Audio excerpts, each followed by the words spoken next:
All meetings are televised live and available on demand by Chelmsford Telemedia. Public input. Public input shall be limited to statements from the public relating to any issues with the jurisdiction of the Chelmsford Zoning Board of Appeals that are not currently the subject of a pending public hearing before the Zoning Board of Appeals. Public comment on any pending public hearings shall only be heard during such public hearings and may be limited to 3 minutes' time. Our first on the agenda is an administrative review, 7 Herbert Road. Scott Kopic is going to talk a little. You nailed it. Thank you. Good. I worry about that. Thanks for having me. I appreciate it. Looking to do a project at the house. I'm Scott Kopic. I've been in Chelmsford for 14 years. Have 2 kids in the schools, 7th grader and a freshman in high school. Volunteered over 1,000 hours coaching kids throughout the youth programs here in Chelmsford. Been having a hard time the last few winters with the kids going to the mall or watching YouTube or not being able to get together with their friends. And there's not a lot of spaces in Chelmsford for them to get together. And so I've started to look at the possibility of putting a gym off the back of my house, which has brought me to some of the building codes that I wasn't familiar with. So I'd like to put in a 35 by 40 gym on the back of the house. I think that the things I'm going to run into is that it's going to put my my lot over the coverage ratio, over the 15%, I think it is. Yeah, that's correct. I think it would probably end up being at 17 or 18, and maybe the FAR, which I think I'm going to be around the 20, but might be between 20, 21, 22, somewhere in that ratio. I did a little math and came up a little higher. I don't know if Jose has looked at that yet either. So I came to Jose and I appreciate it. We had a conversation because I wasn't sure how it would be. So I came in to see him and we went over some of the numbers. I think that some of the numbers as far as square footage that you have here and what's actually in the house, I think the square footage numbers are a little high. But that's why the numbers will be a little fluid, right? Okay. So I don't think that we're not gonna be at 25 on the FAR, but might we be at 21 or 22? Might be, right? I think that that's a possibility. Jose suggested that I come here to have kind of an informal meeting, which I appreciate. I've enlisted an architect and I've talked to some builders to see what this would look like. But before I got in too deep financially, I thought maybe we'd come here to see if I could maybe get this, maybe just get a feel for what that's like. I don't know if these policies have any flexibility on them at all, or maybe there is some flexibility. I don't know if it more depends on how my neighbors feel about it, which would be in my favor. But I thought that maybe I would come and ask you folks what you thought about it, or what my chances would be before I, spent $10,000 before I came to see you. Does that make sense? Oh, absolutely. Yeah.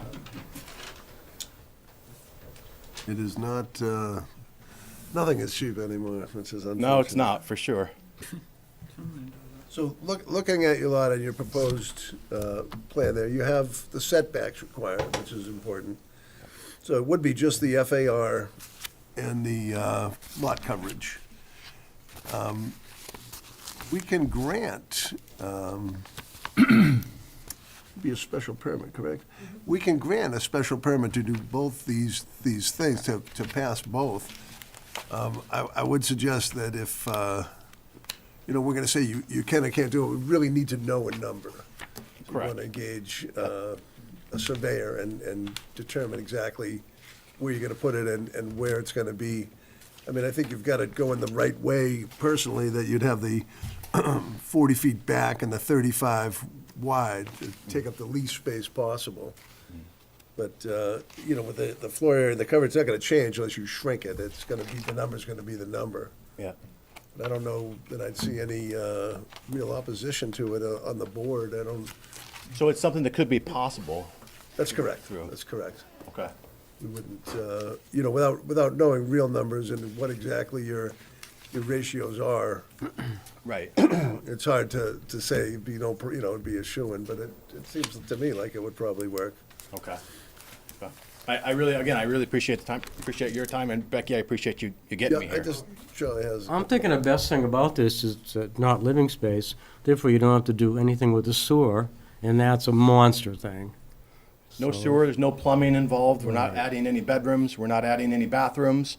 It's a big open space for the kids to play, and selfishly for me and my friends, because Good for you. yeah, absolutely, right? Yeah, Foot in the bill. yeah, that's right. What?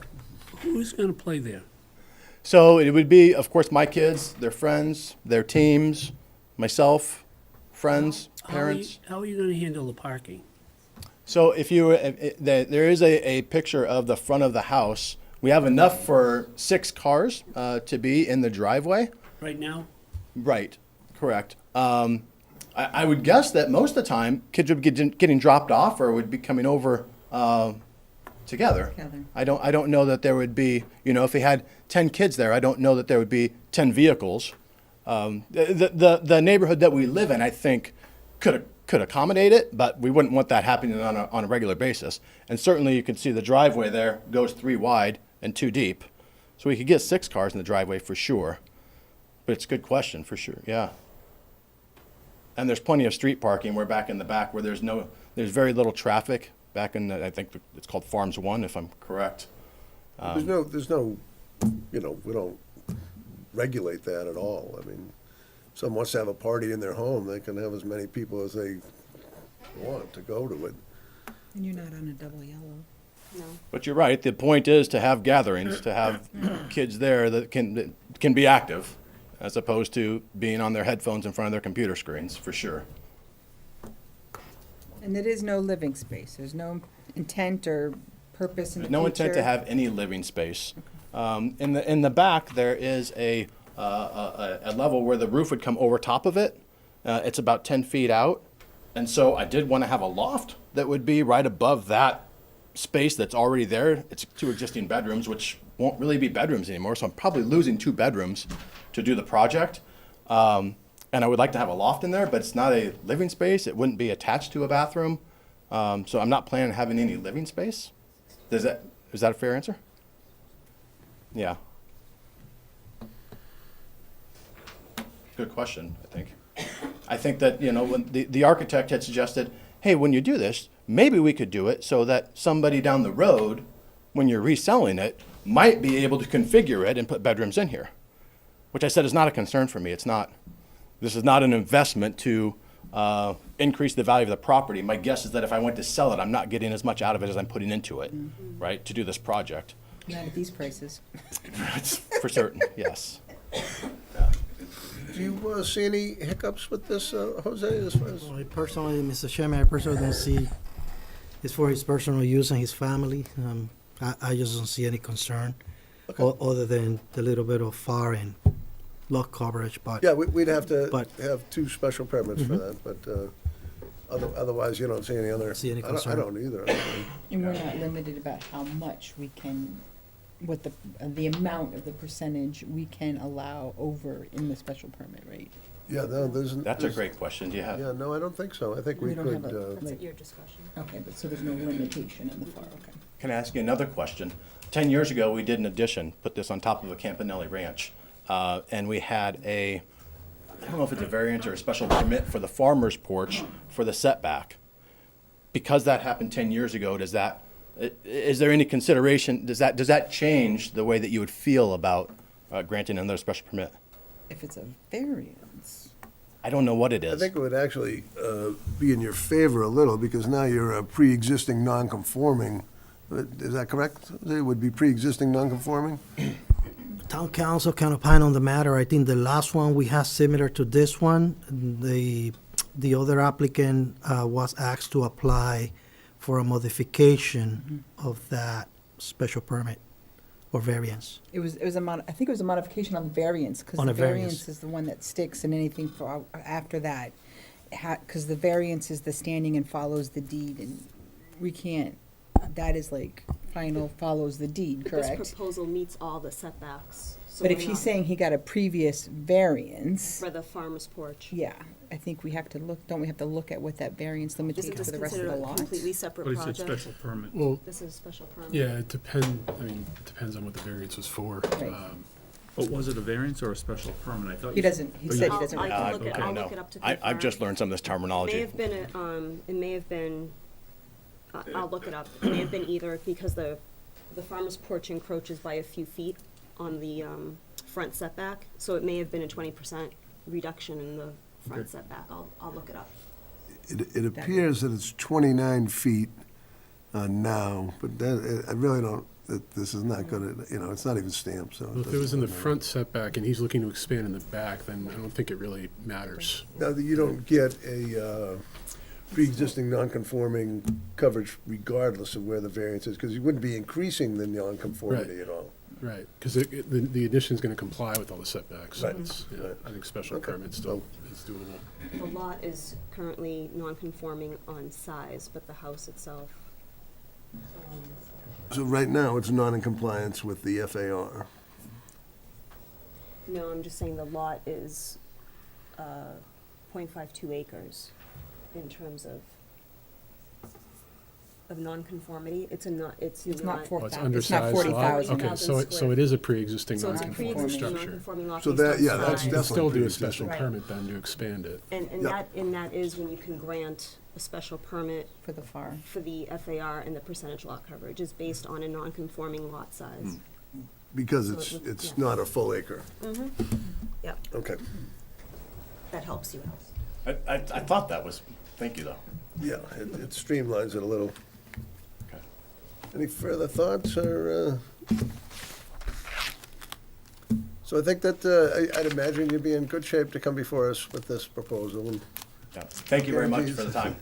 And Jose and Becky, thank you for getting me here. I appreciate it. Thank you. Have a good night. Good luck. Our next hearing is a new public hearing, 4 Pallet Drive by 4 Pallet Drive LLC. They're requesting a special permit under Section 195A2 floodplain district for a residential parking lot expansion to the existing multifamily residence. The site is located in the RM multifamily zoning district and identified as Assessor's ID, map 8, block 10, lots 10. Good evening. All right, good evening. Casey Ferrero with Howard Stein Hudson. I'm joined tonight by Kathy Romberg of 4 Pallet LLC, as well as Matthew Baker, an engineer with me, a colleague of mine. So as you mentioned, we are here tonight for a permit for work within the floodplain district. We did receive Conservation Commission approval, order of conditions, and a planning board decision last week, Tuesday and Wednesday at those meetings. So we are here now to kind of finalize and get a permit for the floodplain district.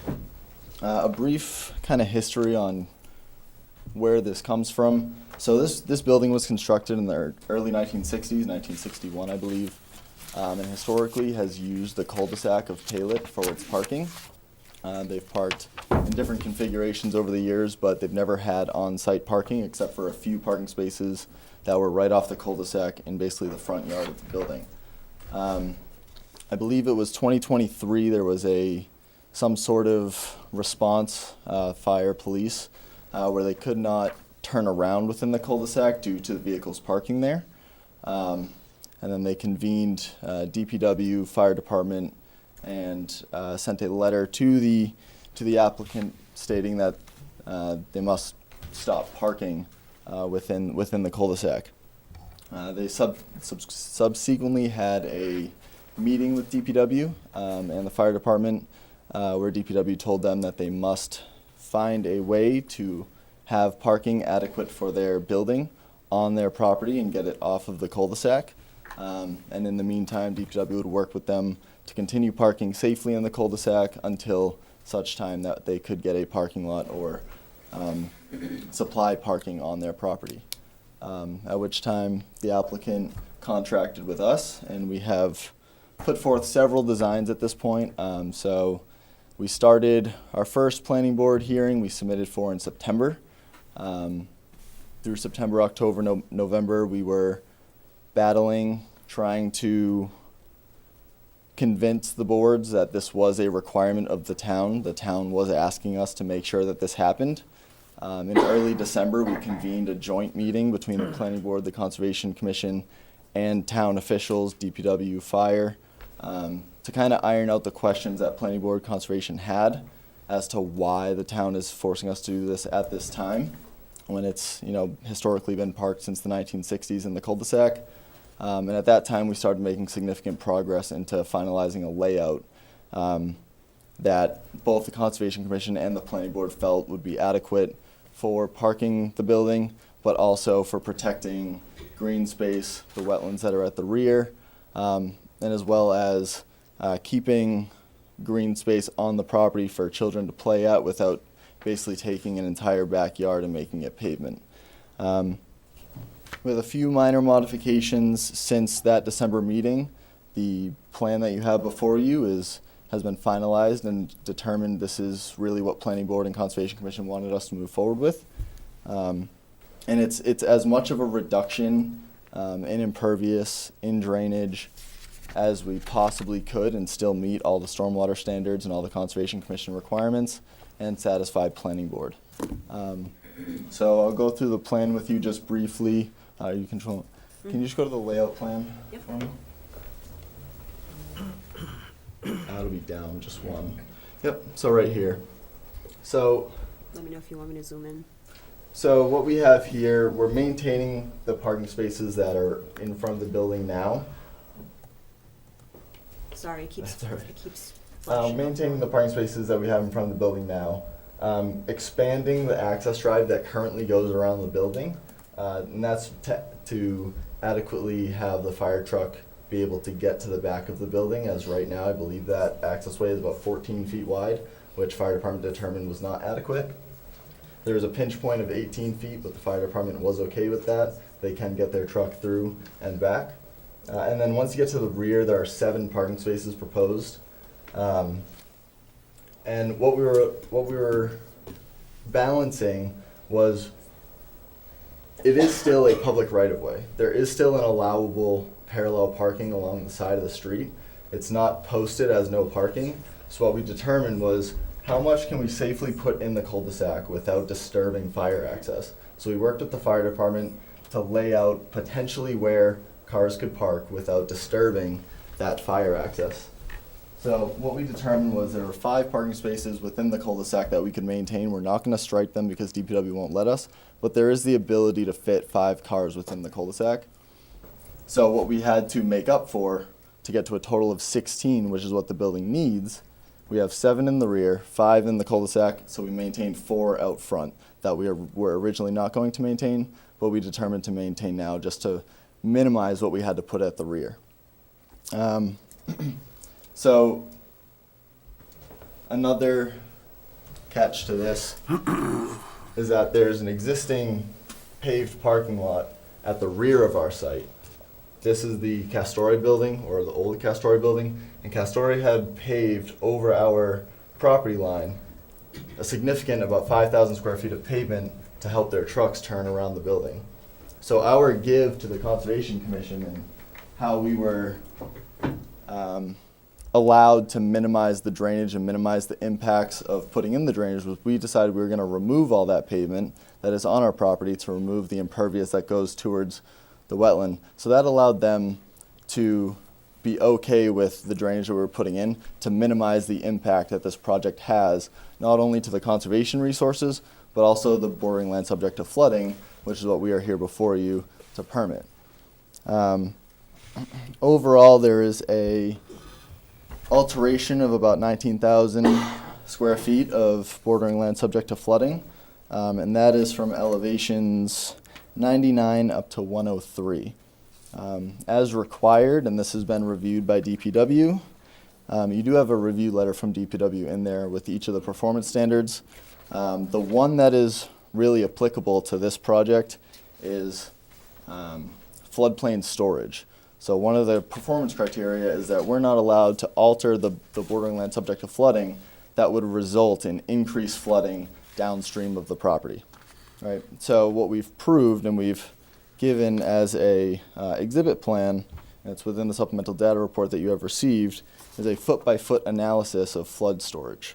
And in each foot-by-foot that we are altering within the floodplain, we are increasing the flood storage on our site, which will ultimately reduce flooding downstream of the site. So DPW has reviewed this and verified those calculations. So we meet that performance criteria for the project. I believe that is an overview of the project and really what we're doing in the floodplain. Open to answering any questions that you might have. That was very thorough, thank you. Does anyone have any questions at this time? I can read the letters. I'd like to hear what DPW has to say. How many cars were parking in the cul-de-sac, or are parking in the cul-de-sac right now? 16 total, which is what we set as our goal for parking for this project. So all 16 were parking in the cul-de-sac and none were parking in the spaces in front of the building? Sorry, so I guess 12 would be parking in the cul-de-sac with 4 at the spaces at the front of the building, yes. Okay, and now you're gonna have 4 in front, how many in back? 7, Of seven. 7, and then 5 still in the cul-de-sac. correct. But parked in a manner so that the fire truck can still adequately swing and not be interrupted in its movements. Is there any opportunity for the building to need more than 16 parking spaces due to growth or hiring or? No, so there won't be any more growth in the building. We're not planning on expanding the building. There's no construction for the physical building proposed. There is more street parking that would be available if we went down Palet and actually lined the sides of Palet. What we were trying to do was maintain just impacts to the exterior of the cul-de-sac itself where it opens up, so we wouldn't be narrowing the street. But if there was, say, somebody threw a birthday party or something, there is still plenty of parking on Palet itself. We're just not going to isolate that for use of this. Okay, so there's not a huge likelihood that the building will need 22 parking spaces for the majority of 2025 because of projects or whatever? Nope, so it's fully occupied now, and that's what they've been using, and after this project, there's going to be no opportunity for expansion of the building without serious improvements outside as well, so that would have to be a whole nother conversation. Okay. Glenn? I think you said that you're not going to be allowed to put any signage or mark the spaces in the cul-de-sac. So how do you know that the few cars that are going to be allowed to park there don't park in the complete wrong place to allow fire trucks to turn? So what we are doing and what we agreed with the fire department is we are striping off the no parking space areas where they need access to either get to the facility or be able to turn around. So we're basically telling them exactly where they cannot park and what would interrupt the fire truck turning. Okay, so you're doing it in reverse. Right. Okay. Further questions? Seeing none, I'll read the letters. Mr. Chair, just so you know, the one you'll be reading today from the fire department, fire prevention office, is actually a new letter that they just submitted this afternoon. So it's slightly different than the one that was posted on the agenda. I see. But This is the latest and greatest. Okay. Dear members of the board, regarding the plans for site improvements at 4 Pallet Drive, this office finds the following. Apparatus turning and backing plans have been submitted and are adequate for the ingress and egress to the site. No parking shall be allowed within fire apparatus access, backing, or turning areas. The driveway into the parking area shall have no parking. Marking of turnarounds and fire access for no parking shall be depicted and enforced on site. Snow storage must not hinder or block fire hydrants or fire access roads or turnarounds. Snow storage plans shall be incorporated into the site plans for review by this office. Plans for snow removal from site due to the size constraints should also be addressed in the plans. This office asks that these conditions be met and incorporated into the decision for the above project, and that this letter be made part of the public record. Sincerely, Josh Abbott, Captain, Fire Prevention Office, Chelmsford. Did we look at the snow? Is that Yep, so that was actually a pretty significant part of the conversation with Conservation Commission. Because there is wetlands on both, I guess what you would say is the bottom of the page there, but also the far right side of the page, a lot of that backyard is within buffer zones of those wetlands, which we're not allowed to store snow in. So what we've depicted on the layout and materials plans that you have in front of you is snow storage areas that are available that are outside of those buffer zones. But what we've also provided is a plan within the operation and maintenance plan that says everywhere where snow is not allowed to be stored. So everywhere where snow is not allowed to be stored is basically a guideline for the regulations and what we've approved through Conservation Commission. And we are open to allowing the storage of snow in almost every other location, but we also have a note that says once the available snow storage on site has been met or exceeded, snow must be removed in a manner legal and brought to an approved snow dumping location. Okay, good, good. Our next letter is from the town engineer. It's the, No, that one's just please no concerns, then you had it in the handwriting. from Anthony Rapucci, town engineer. Request for departmental review and comments for Pallet Drive, Board of Appeals, public hearing March 6, 2025. The engineering department has performed a review of 4 Pallet Drive supplemental data report, revision 20250211, submitted for the applicant. The following comments of the submission were reviewed for appropriateness of method and accuracy, as well as for compliance with the Town of Chelmsford Article 15 Floodplain District, subsection 19581, floodway regulations. A, all encroachments including fill, new construction, substantial improvements to existing structures, and other development are prohibited unless there is certification by a registered professional engineer is provided by the applicant demonstrating that such encroachment shall not result in any increase in flood levels during the occurrence of the 100-year flood. The response, Matthew Baker, PE, and Katie Enright, PE of Howard Stein Hudson, have signed a certified statement on the cover letter. Floodplain calculations have been provided showing there's no loss in flood storage for the property on a foot-to-foot basis. These calculations have been reviewed and verified. B, any encroachment meeting the above standard shall comply with the floodplain requirements of the state building code. Response, DPW does not review the state building code.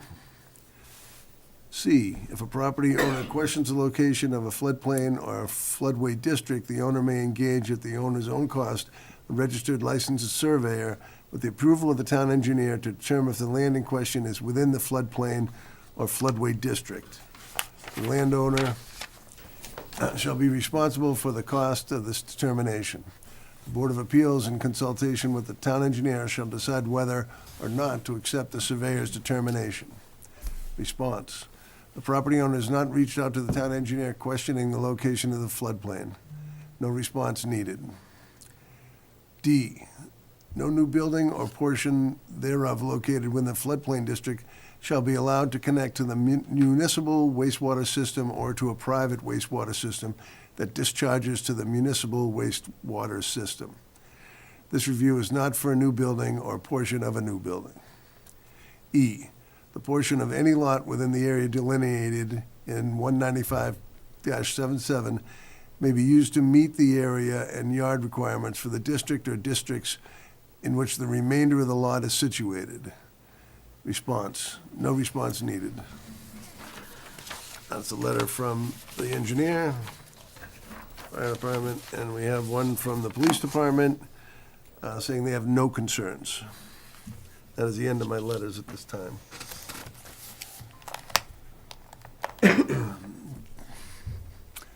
Any further questions? I'm gonna open this up for public comment. If anyone has questions or concerns, now would be the time to address them.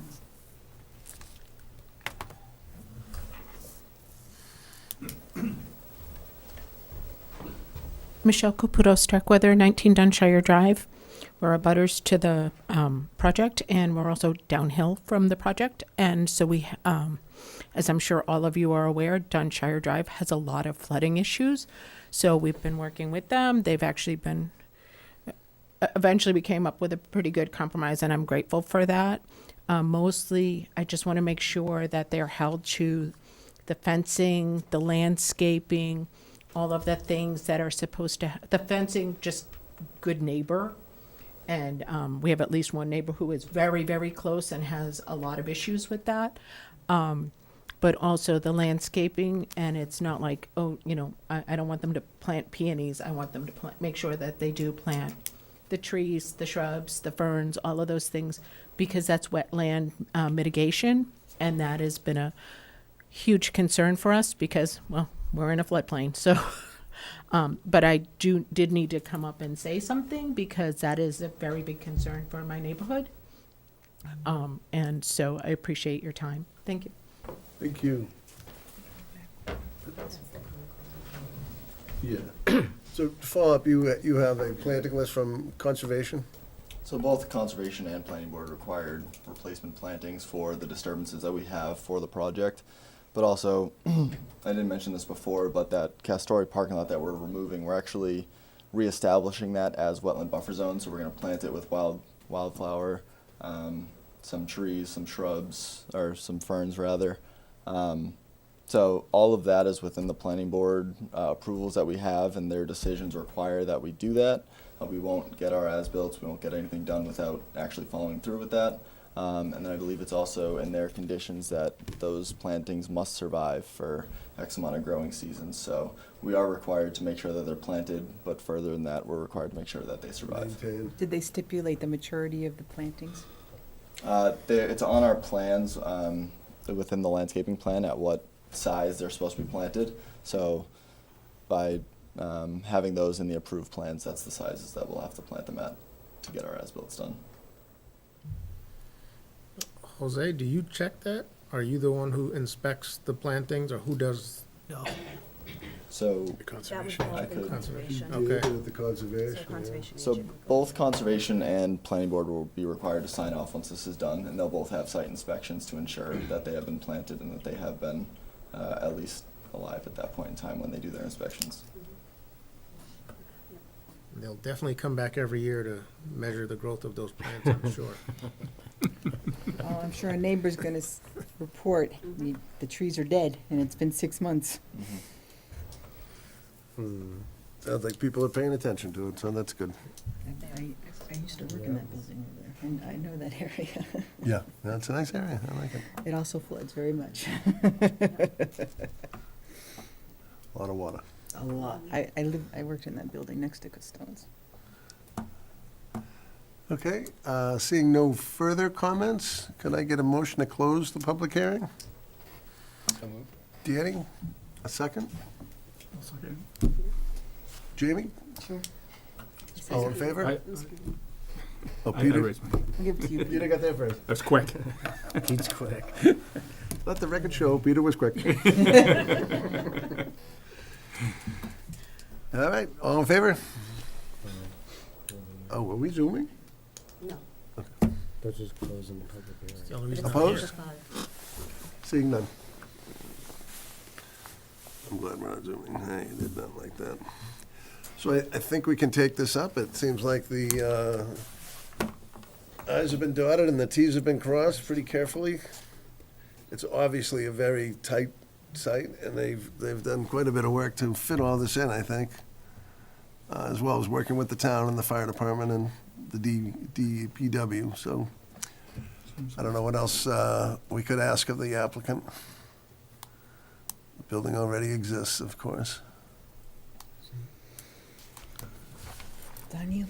Hey, I'll make a motion to approve 4 Palais Drive for the special permit under section 195-82 floodplain district for the residential parking lot expansion in consideration with all the letters written in to our meeting.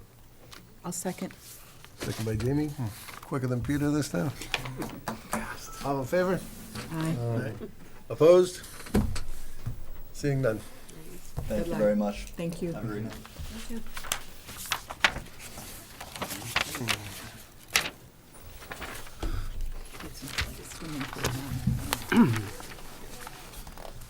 Our next hearing is 8 Columbia Street and 10 Minor Avenue. Robin Milott is requesting a variance to swap land between two non-conforming lots, making 10 Minor Avenue non-conforming due to a reduction in the lot area and an additional variance for a reduced rear setback for the newly created lot at 10 Minor Avenue. These properties are located in the residential RB zoning district. Good evening. Good evening. My name is Greg Halladina, 56 Central Square in Chelmsford, for the applicant Robin Malat. I have some actually a printout, and I think Becky can put up a little sketch I put together. It might be easier to look at this if I'm going to photographs in a moment.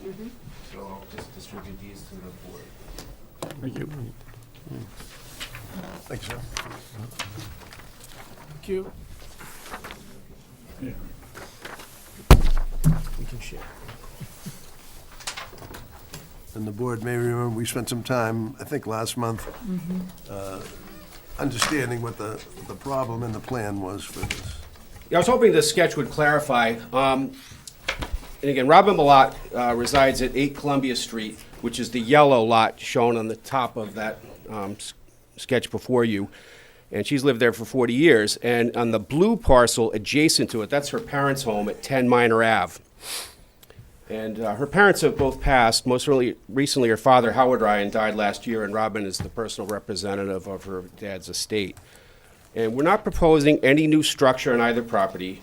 We're not proposing any change of use. We only wish to relocate the property line which divides the two adjacent properties so that the garage, currently located on the blue Minor Ave lot, can become part of the 8 Columbia Street lot, through which it has always been accessed.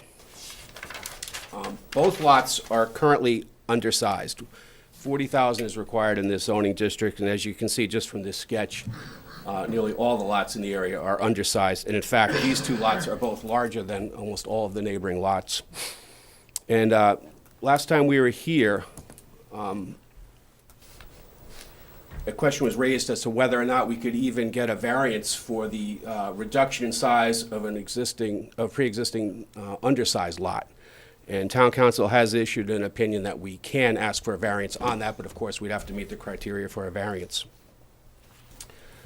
And the variance obviously would require us to show that owing to the soil shape or topography, literal enforcement would involve a substantial hardship, and that relief can be granted without any substantial detriment to the public good.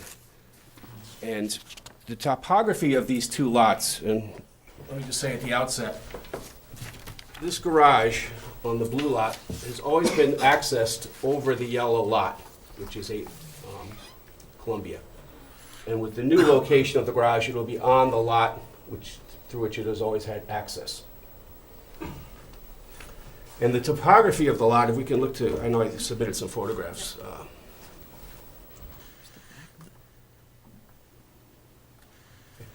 This is looking from the blue lot.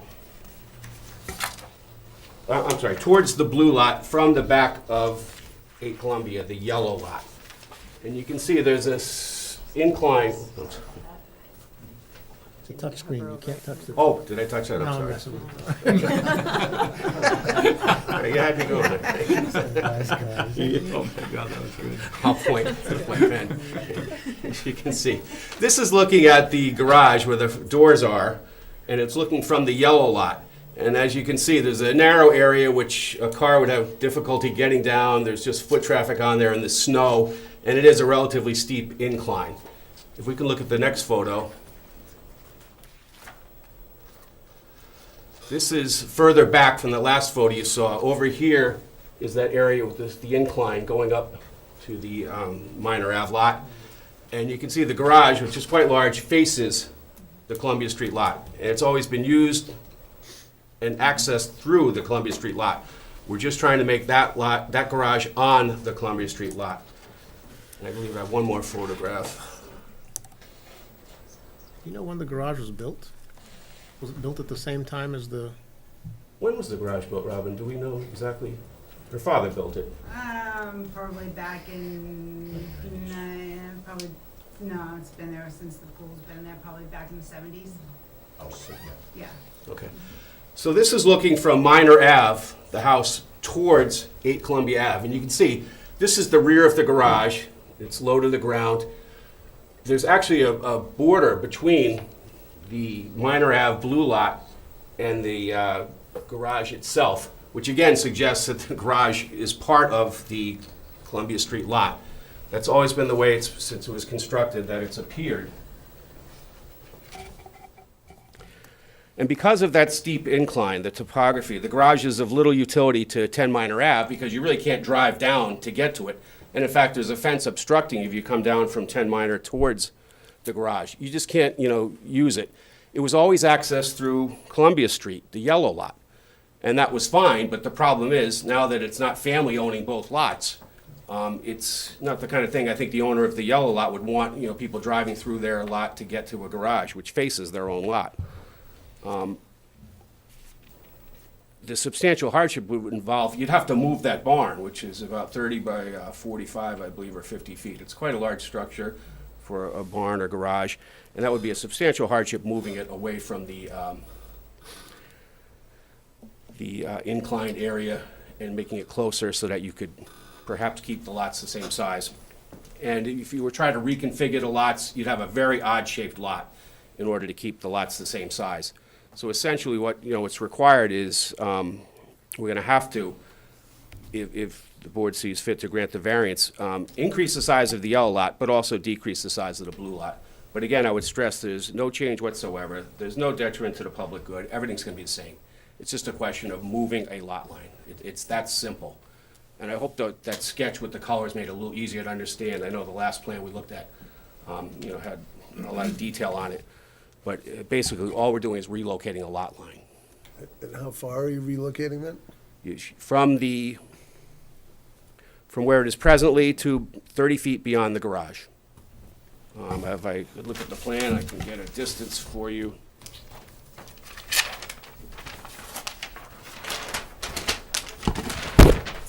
Oh, it's the filed plan. It looks to be about 150 feet.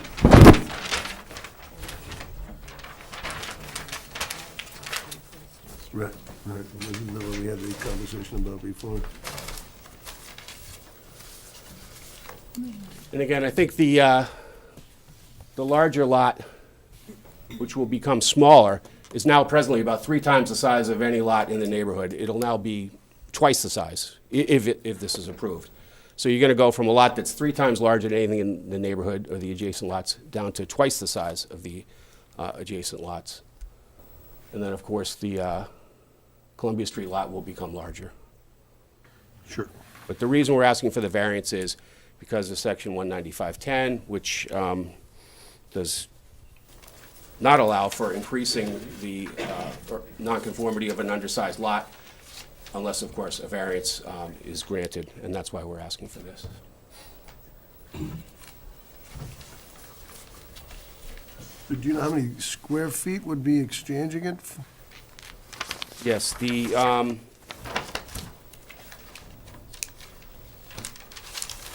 presently, 8 Columbia Street is 19,166 feet, and with the expansion, it would be up to 35,122 square feet. Still not enough to get it up to the 40, but it would be, closer. Conversely, Minor would go from 30,000 to just under 15,000.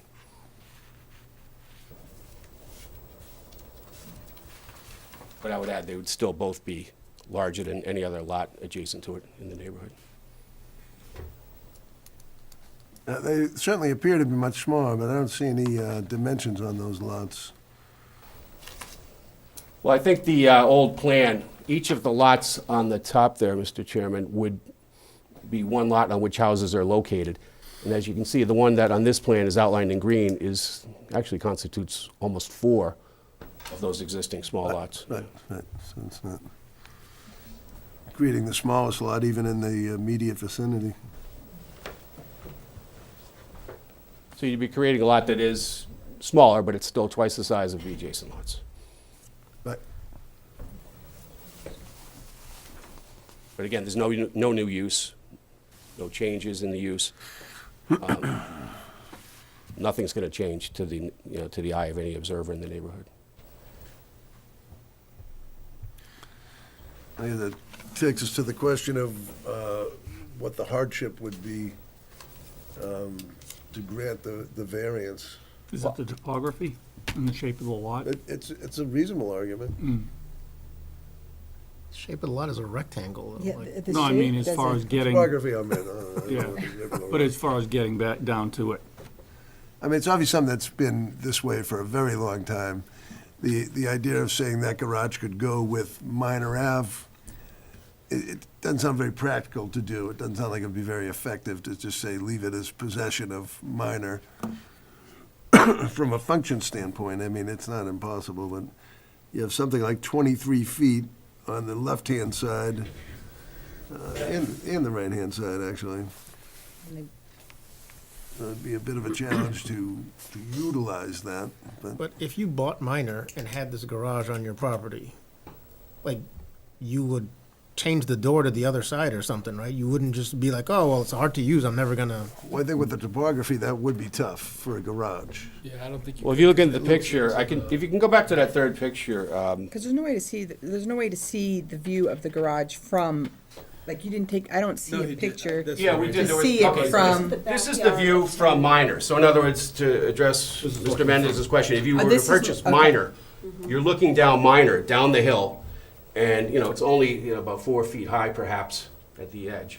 And there's actually this natural boundary. It's always been, Is this up to the eye, 18 appearing to be inches part snow of storm? Columbia. What And would if we they- can look at the other pictures, that would show from Columbia. I think it was the second photo, Becky. Yeah, I how have much a- snow's on the ground? Question. Yes. If, And that's looking up from Columbia. So the This doors was- face Columbia. if this were approved, would the garage then be considered eligible by right for an ADU? It's eligible either way, right? Jose? Well, it can't be It accessed. could be eligible can't- on Minor, and it could be eligible on Columbia. Yep. But it can't be accessed from Main road. the area where the car comes in now to that house. Yeah, but car parking isn't a requirement of an ADU. Right. Only access through building code Yep. for entrance. As long as they don't Within a cut, certain make a new distance. cut into the curb. They I can't make a didn't- new cut. As long as it's a certain distance as well from a From the- transportation route. Right. This would be perfectly legal Right, by but I right. think, just to reference the one before, the fire department was comfortable with an 18-foot wide roadway.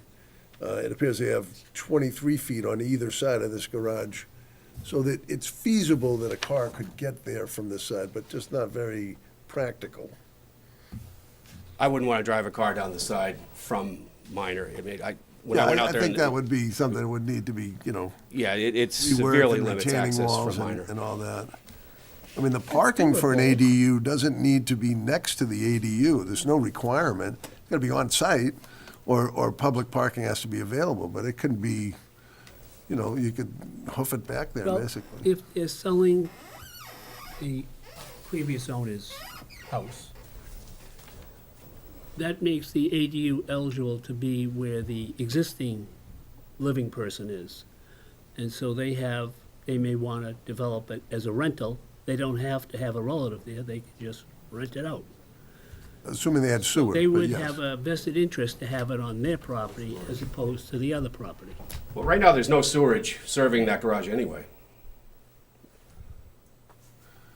But that's a different point, but it is a point, but not to affect our decision.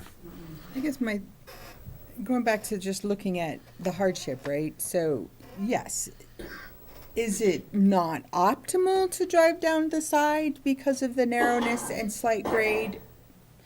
Is it doable with a slight modification? Well, it edges off. I mean, if I I can mean, point to that. 23 is narrow, but it's not impossible. I don't know if you've been out there, but I mean, it's relatively narrow coming down there. Right. I mean, it And- tells us right here it's And 23. and it we drops can see. off to that side, pretty Yeah. steep. So it would be a hairy drive going down to. I mean, the thing with the variance, right, it's like, I don't know, it just, Well, we really don't have any other option. I mean, it's because of if you can only get a 20% reduction in the dimensional requirements, that's not going to help us. We'd have to create a lot wrapping around the garage, to try and make an even swap. I think in this case, with the doors facing this side, and it's always accessed over, to try to reconstruct it so you have access coming down, I think would be a hardship created by the topography. I mean, can we consider current use a reason for? The only problem I have with the topography thing is the existing there's no existing conditions plan showing me the topography, so I can see that it may look difficult, but I can't tell based on the plan because there's no grades. Yeah, we didn't present a grade. If you could go to the, Becky, to the first Also picture. looks like there's about a foot and a half of snow. I mean, Yeah. we had a lot of snow this season, so.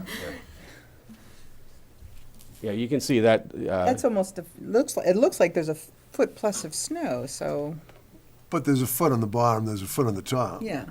I think that snow rising over the siding is probably where the snow is, the siding wouldn't go under the grade. No, for sure. So at the bottom is probably, That is a topography problem, to access that garage from minor, to make it part of minor. It's more than just built to not be part of minor. It seems it was built to be part of Columbia. It was, Part of apparently, the yeah. I mean, it's accessed always through construction Columbia. there of The the, problem is now the it's auto shop. it's not family, so, do you really want someone buying minor accessing through your property? That's what we're trying to avoid. I just think that whenever we've looked at topography before, I just felt like there was no way around it, like they couldn't change it, like there was just no.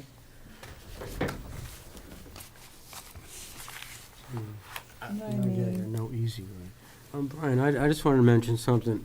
The town lawyer, Jonathan, made a good point on his review here. And he has section A, owning to circumstances related to the soil conditions, shape, or topography of such land or structures, especially affecting such land or structures, but not generally affecting the zoning district. So he has topography of the land or structures. So I think that's kind of Bit of an telling us the avenue. whole thing is topography. And what's the other side of the building? Like, we're only looking on one side, the other side The other is side would be the 23. third picture, Becky, if you could. I'm sorry, I didn't. Oh, see that's- it. There it is. 1 second. I know, I went through them quickly.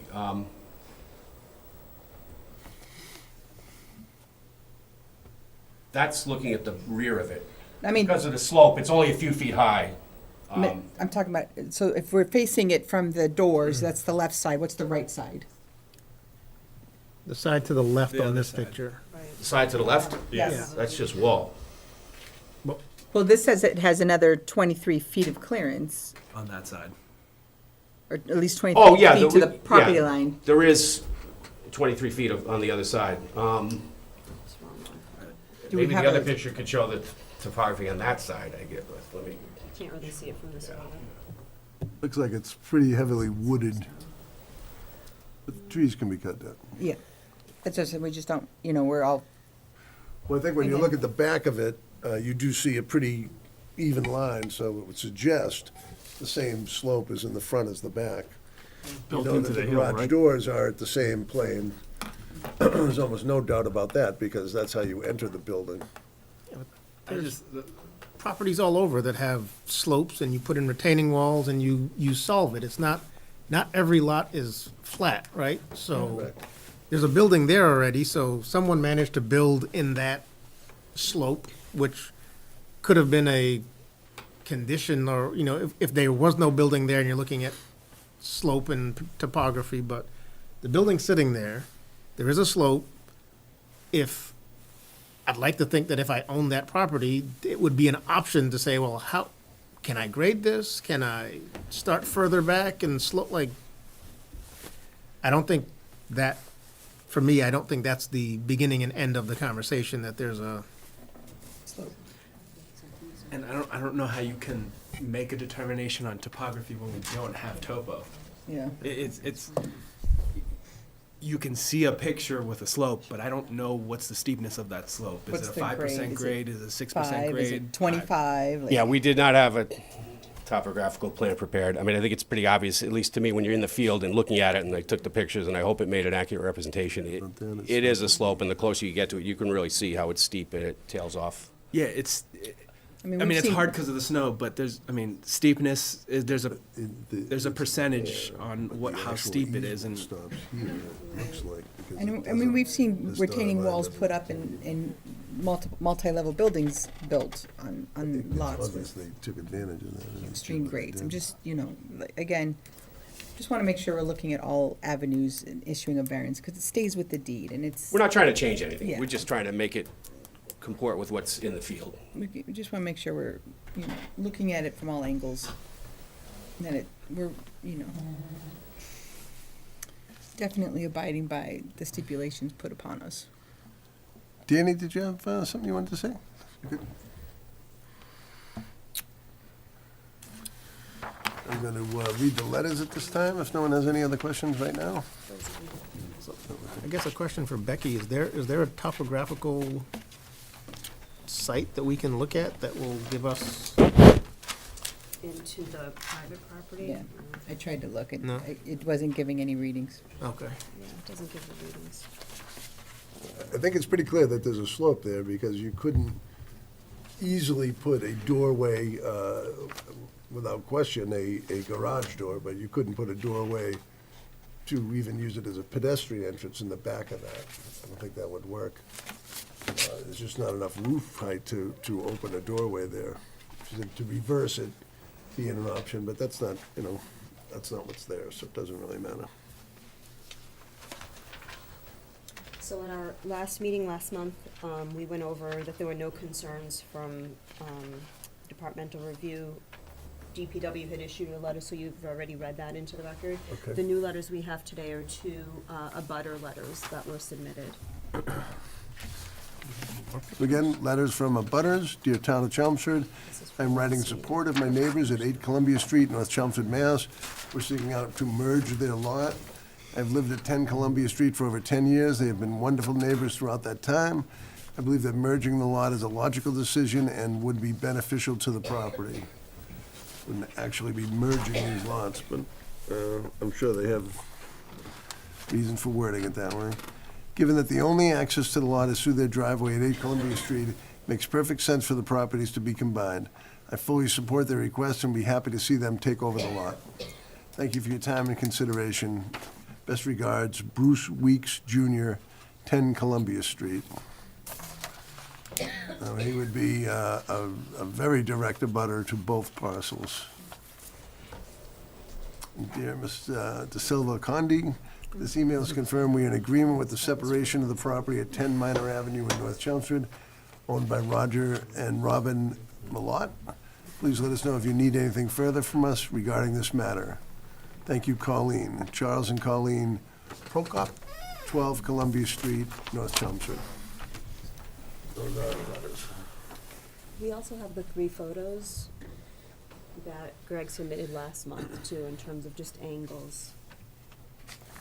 That's what Stephen was passing around. One of the photos you submitted last month during the hearing has a different angle. Oh, okay, yeah. I just wanted to get something up Yeah. that could be in electronic format so we could see it. But nobody's on Zoom, so I guess that's not a concern tonight.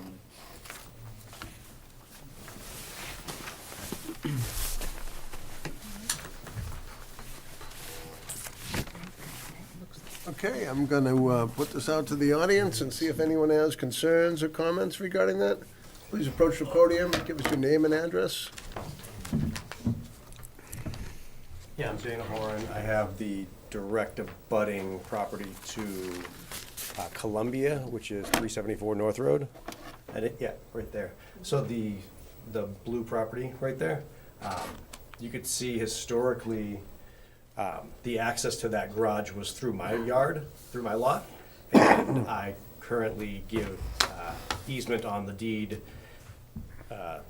to Robin to access those 2 garages that they have, the one they have on their property and then the one on Howard's property. which is always how it's been. You can see, I mean, there's a driveway on the GSA. I don't have a problem with them having access to the shop through my yard right now. I don't know about the new buyer of the new property, and I'm not sure if they want the new buyer of the other property to have access also. But also that easement expires in, I think, 12 years or so, so there's not always gonna be access to that shop through my yard. I don't see why there would be a problem separating the properties, because nothing's gonna change as far as them accessing that garage, which is the only people that access it right now. But as an abutter, I have no problem with what they're doing. Thank you.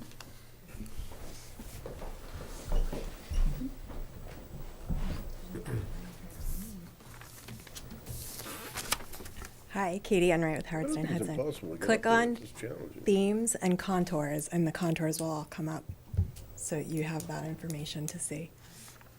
If you click on Yes, themes and go down to contours, keep scrolling. Right here. Thank you. Click on that, they'll all pop up. Thank you. Excellent, thank All you. right, Katie. Thanks, Katie. Feature. That's pretty Can cool. you zoom in on the garage area? Want to zoom in? Thank you, Katie. Yep.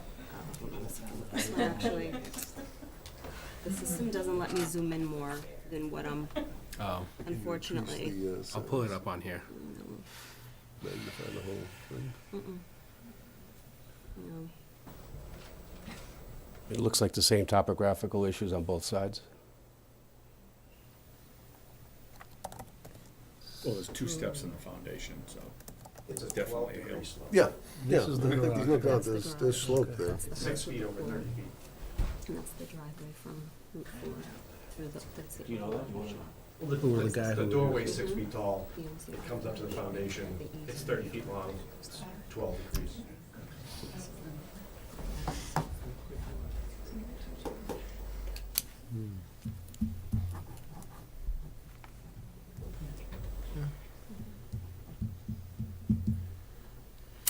Okay. Are there any further questions or concerns from the audience this evening? Seeing none, ask for a motion to close the public hearing. Motion to close the public hearing. I Steve, second by Jamie. All in favor? Aye. I can't vote on 1, this 2. Okay. because I wasn't here for the last meeting. Yeah. 3, 4, and Glenn is 5. Glenn was, right, so Glenn's voting. Let me just write that down. Okay. So the hearing is closed. So the question certainly is, do we want to allow 2 variances to do something that's, it's got a little to hang on with the topography. I mean, the topography certainly is valid. It doesn't define what topography has to be to create the problem. Have you seen the other picture on paper? The one that went, This one right here? yeah, like, Yes, I've seen that. So there's a step to the foundation here, so it's pretty substantial, the increase. I mean, this is a 6'8" door, so this is all 6 feet to here, and then you're adding 3 more feet. It's probably an 8-foot pitch. I mean, it's not impossible. I can see getting up and down this. but you also have like 40 feet further back that way that you could spread that You could even change further. the Yeah. slope. Yep, no, a retaining wall could come here and allow that to go there. I mean, it's, the headaches are, is granting a variance without cause is really something we're trying to avoid. And is the cause strong enough, I think, is the question that we're facing here. So we may just let it go to a vote and see how the board feels about it, how everybody is voting. If I could just remind the board members that it's preferable if you voice your opinion so that when writing the decision, I know what the decision's based on.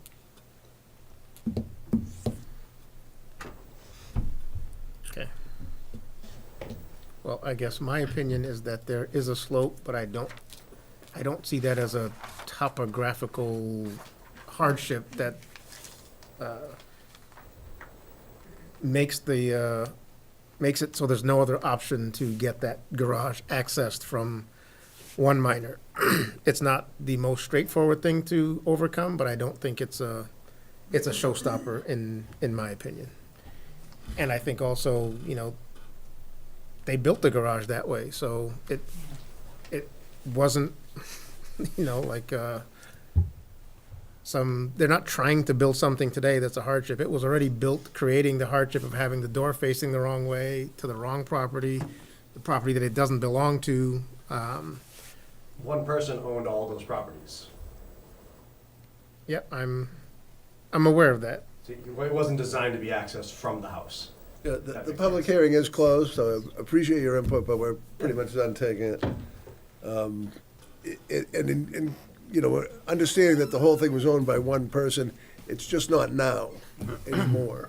So it becomes sort of a moot point. I mean, why it was done is very understandable. Well, he brought up that it was built like that, because at the time when it was built, that's what we're talking about. Its use was best served in the direction it's facing.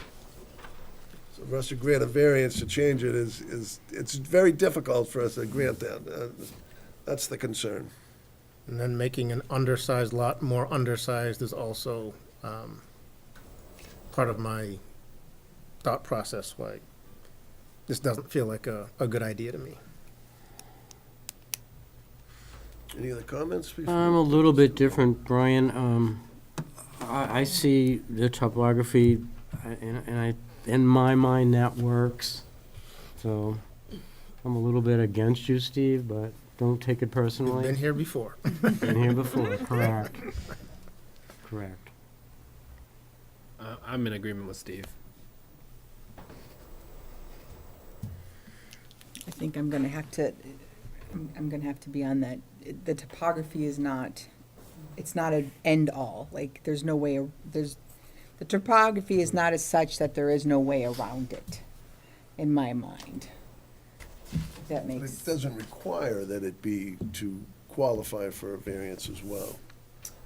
It doesn't have to be the end-all, it has to have topography concerns, and they've argued them, I think, reasonably, but that's, again, it's not, it's the It's variance. basically a family owning the entire property and trying to change the lot lines and benefits so that they can use the garage. And Right. Steve's I mean, in the point, end of the day, reducing that's what it a is. lot is a bit of a problem. Right. In And my so- mind. I get the perception that even though they're reducing the lot, it's still bigger than the current other lots, but we have to look at what the standard of our code is now and what our intent is of the bylaws now. So reducing it is against how we're trying to maintain our community now, so. Yes, Glenn? If I were the owner of this property, I would want to keep the garage, because it has a certain value. And, but that seems to be the only compelling reason. But the garage doesn't go away. In one sense, there's a property that owns it, then in another sense, it'd be a different property. But the value of the Well, garage, the way I it is believe, now, stays. the way it is now, the garage goes with Minor Avenue. Correct. Right. And if I own the property, I would look at it as, why do I want to give away this structure? I mean, I can use it. There's some logical reasons why I use it. I've always used it. But it is built in the wrong place. And I couldn't redivide it. Okay.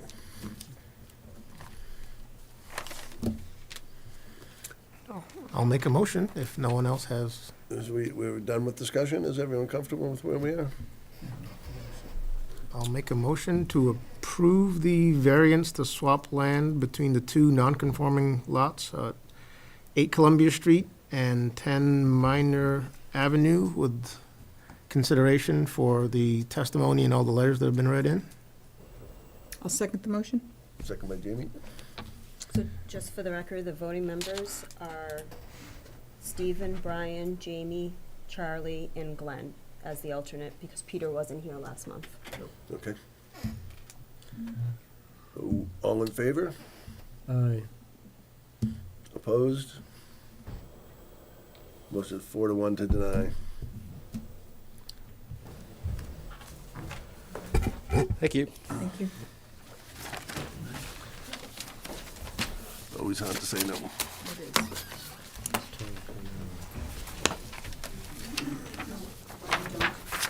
Excuse me, folks.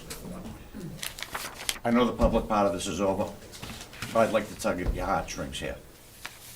My wife just buried her father last year. That building is sentimental Very value sorry to for your her. loss. All right, and I appreciate that. I would like to think that we could take and have that piece of property. My wife has grown up around that, my kids have grown up around that. All we're looking for is just to take and split the property in half. That's all we're looking for. I appreciate this. So there's consequences that we're trying to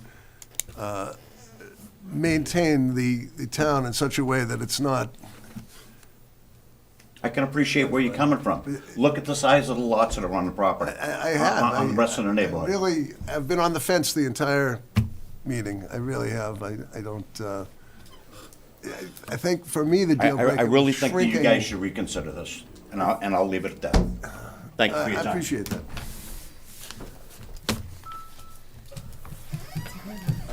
100% right. I don't think we're gonna. Our next hearing, I believe, is a continuation. Morose Avenue, Cobblestone 5 LLC. They're requesting a comprehensive permit, a 40B, pursuant to Mass General Laws, Chapter 40B, of course. Chairman, can we get a 3-minute bathroom break? We're just gonna take a little break, 5 minutes. Is that okay? Appreciate it. Yeah, She said 3, what are you doing? You okay there, Jamie? Minnie Mouse here must have been hitting the, Apologize, folks. Peter's not the only fast one, she can do it. Minnie Mouse. Put a challenge out there. Challenge of for a bathroom break. It's not a variance. So, for this We mentioned next to the one, the last 40B gentleman that I've he has missed, the right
had done one for, This is the 40B project, Jim. yeah, this is the 40B. You had done one before for this Crosby Lane, like before one of the other projects. What was their first day, what was their first? You were here for the first day on September 5th. You were not here in November. That's the November, I think, was the one I did the Mullen on. That you did it on? Yeah, I will double check. because who else was? Just double check with that. Get Should be. organized, Katie. Sorry. You're good. Because, Because I asked him, so. Rip 'em up. The guy, you're just gonna eat him?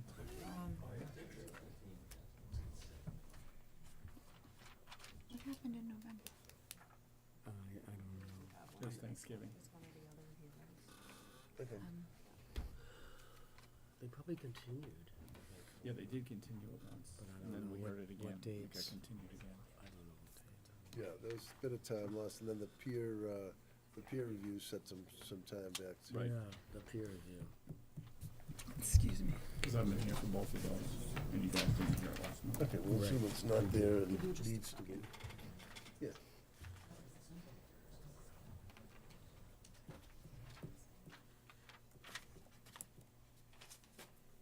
Just want to make sure I Oh, didn't miss excuse something. me.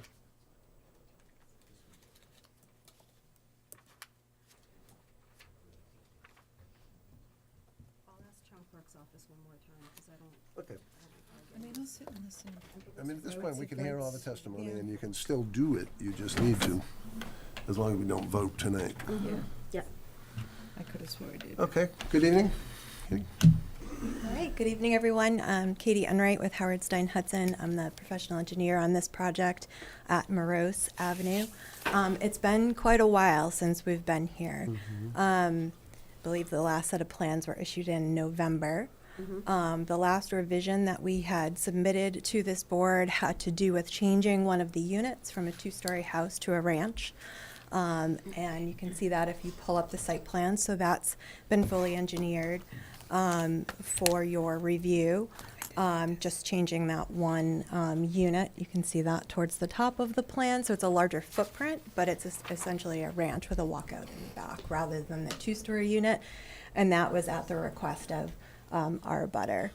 Also, the plantings had been changed at that time at the previous meeting too, along that property line to increase the buffer along that existing fence that exists there today.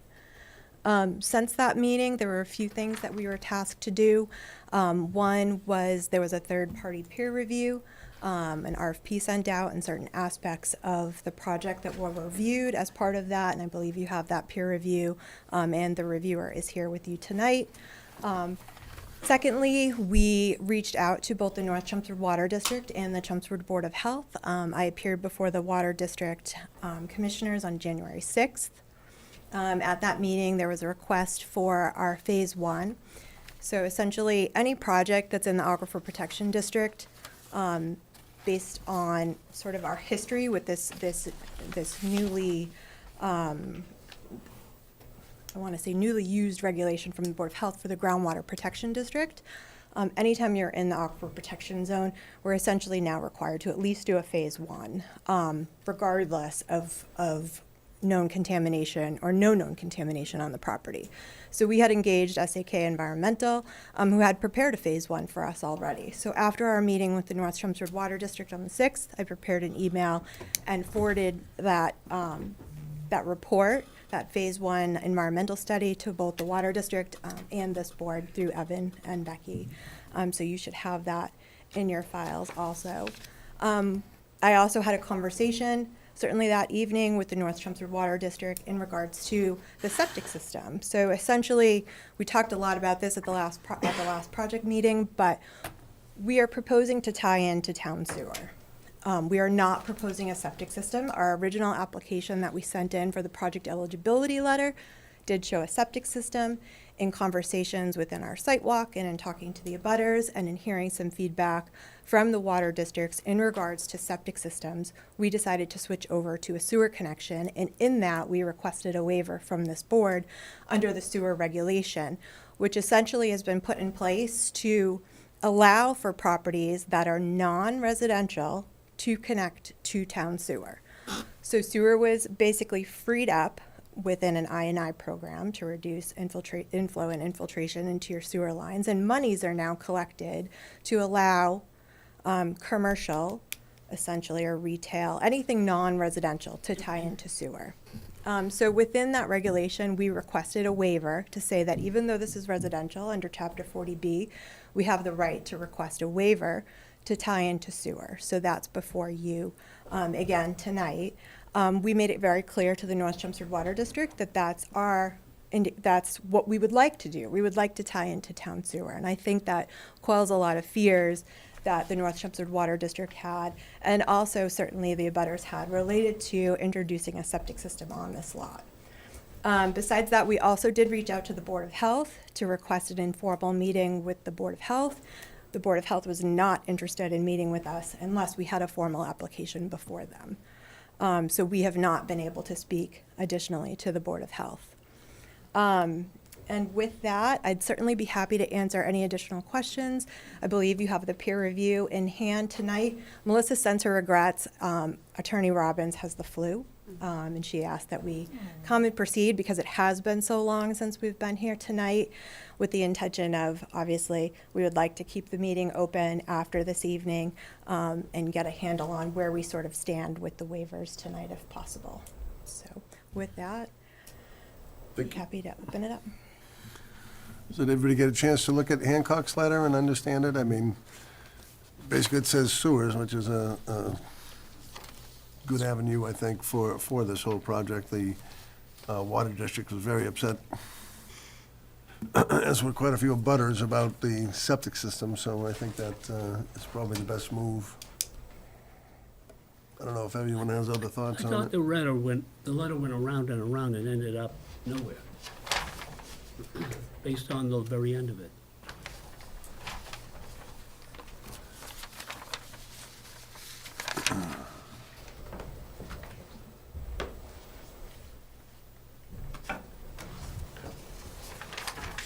I mean, it does circle back, saying there's important to note the subsurface sewage disposal are allowed in a Zone 2 in accordance with the provisions. It just seems that both the Water District and abutters were so against it that they felt the better choice was to ask for the waiver for the sewer capacity. And, I can understand that, honestly. I think it's a better, Well, the way the Department of Public Works read it, I think it's still the same, that you can buy extra capacity if you're a commercial site, not if you're a residential site. This is clearly residential. Oh, this is a clearly, 40B, though. without question, but we can waive this, as we can waive lot size, lot shape, capacity, that, all of those things are waivable. It's just another detail, I think, that,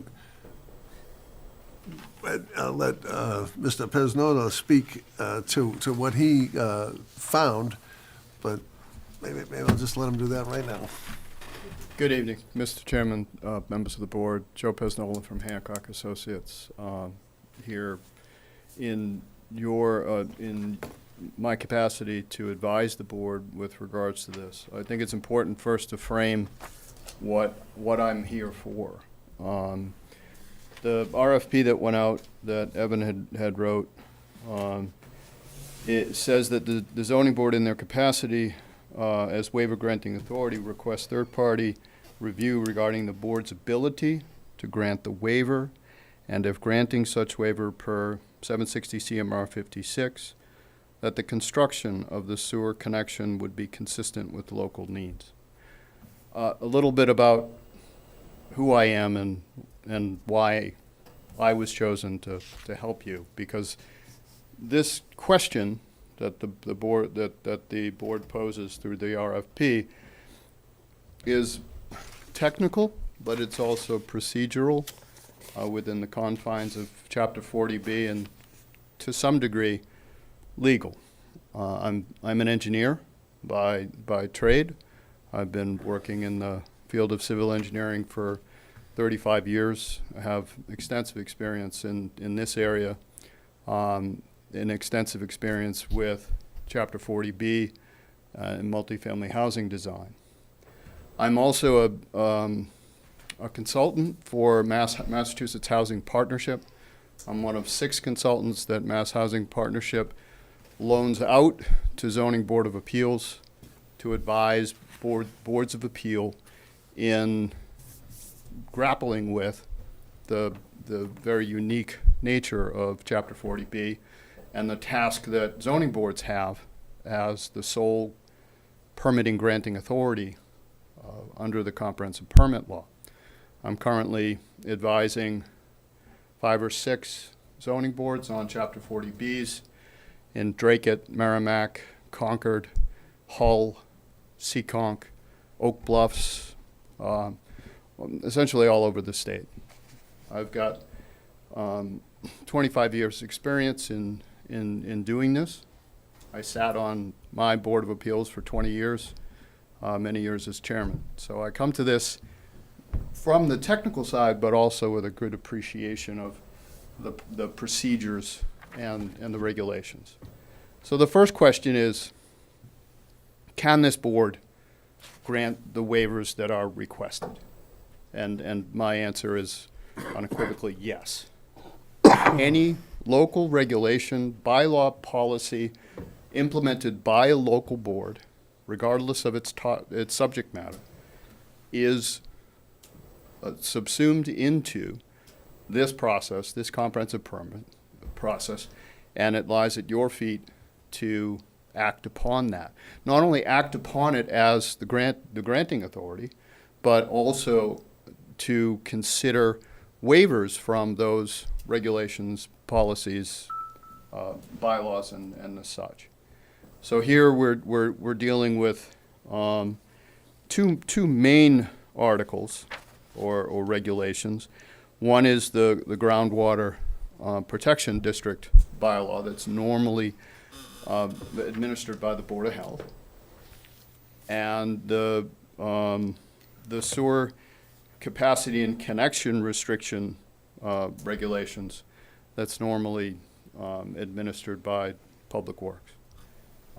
So you're being asked in the first case with regard to the groundwater protection district to waive the requirement for an environmental impact report, which when you look at the definition of the report in their regulations is essentially a hydrogeological study. What does that mean? That means what the Board of Health is interested in knowing is how does the groundwater flow within the soil? Where is it? How deep is it? Which direction does it flow? To understand how that may impact their well fields. And a simple understanding of that would be if a drop of water goes into the ground on this site, how does it flow 800 feet away to the well fields and the wells themselves? The question as to should you grant a waiver from the requirement of having that report is looking at the back end of, if you had the report, what would you do with it? What would the report tell you? How would the report guide your decision in the second waiver, which is connection to the sewer? And the second question we can wrap back around to help us answer the first question. Do we need the study? Does this board need the study? And I think the North Chelmsford Water District kind of answers that a little bit in their trepidation with regards to the septic system. And they state in their letter that if the project proposes a septic system, then we need that study. So in the case here, they're not proposing a septic system, they're proposing connection to the sewer. So one would assume you don't need the study, because there's nothing that's being put into the ground that you need to know about how would it get to the well and if it would be detrimental to the well. So I think you could probably set that one aside for a moment and go to the second one. And the second one is merely, can they connect to sewer? Will you allow them to connect to sewer? And when you look at the history of Chelmsford and the sewer plan, which I am very familiar with, having been working in Chelmsford over that time period when Weston and Sampson was deep into all of the plans and all of the phases of the sewering, the town prioritized where they needed to put sewer first. And normally, when you restrict sewer connections, you do it for two reasons. Or when you limit sewer connections, you do it for two reasons. One would be to save capacity for environmentally sensitive areas that may have failing septic systems, which are environmentally detrimental, right? And the other one would be to save sewer capacity for economic development, right? So in Chelmsford's comprehensive sewer plan over the past 25, 30 years, they took care of the first thing. They sewered all the areas. They prioritized all of the areas that had failing septic systems, and they got them sewered. And essentially, the entire town is sewered. But when they got to the end of that project, Weston and Sampson had maybe miscalculated how much sewer Chelmsford needed for sewering the entire town, and they definitely didn't think about Chapter 40B projects that aren't they're using more sewer than maybe they forecasted. So there's a sewer flow issue that you're getting up against that limitation with regards to the contractual deal with Lowell on how much sewer you can send that way. So obviously that's a problem. It's a problem for growth. It's a problem to address changing issues, changing demands. So Chelmsford engaged more consultants to look at inflow and infiltration and trying to eliminate that and free up capacity, which they did. But it can only free up so much capacity. So then there's a need to limit it to non-residential projects. And that has a pure economic feel to it. That we don't want to sewer houses, we don't want to build houses because those are net tax negative. We want to promote commercial development and because it helps the bottom line. Okay. But that's a decision that the community made. So it is therefore defined as a local concern, and it's therefore waivable by this board under Chapter 40B. And when you consider local concerns under Chapter 40B, there's a balancing test. And it starts unbalanced. The need for affordable housing outweighs local concerns. And that's the basic premise. It's not, I just watched you grappled with granting a variance because the bar is very high. And the specifics on the requirements to grant a variance are very hard to overcome. But in the case of the comprehensive permit, it's kind of flipped. The presumption is the need for affordable housing is greater than all of your local concerns. And you need to then look at your local concerns and can they tip the balance? So a waiver, as defined, is a local concern. And when you look at this, connection to sewer, there would have to be a reason that you needed to hold on to that capacity.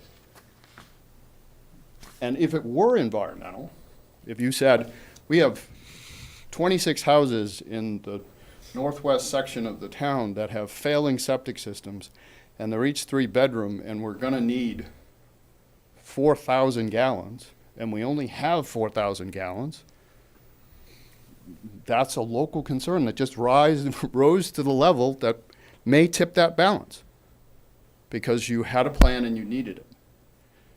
But economic development, although important, in my estimation, isn't something that's going to tip that balance. So I think not only does the board have the ability to grant that waiver, I think it's clear, at least in my mind, that that balancing test is squarely where it started.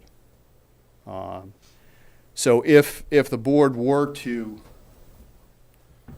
be of that mindset and grant that waiver, then going back to the groundwater protection district and the need for the hydrogeological study kind of is gone. So granting that waiver isn't going to tip the balance. So the reason why I kind of go round and round in the letter is ultimately the decision is yours. And the deliberation that you need to do is yours. And the most important thing you need to first know before deliberating is, do you have enough information?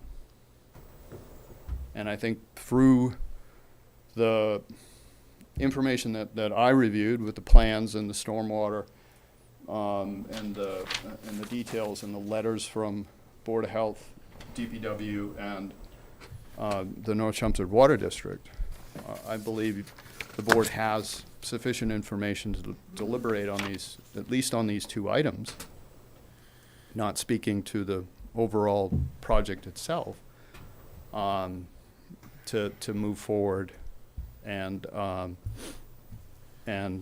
take care of those issues. Thank you. Any questions of Mr. Pisnola at this time? I just want to say one thing, Brian. Hey, Brian, it's good to see you again, Joe. How have you been? Good to see you, Charlie. I have been good. All right. It's been a very long I time. have to do it. Joe is the best. There you go. Not that you haven't Katie's been. second, though. Back in the day, they were hanging out, right? Working together. No other questions? I think not. No, so I just want to say hi. Super. Pretty concise, I think.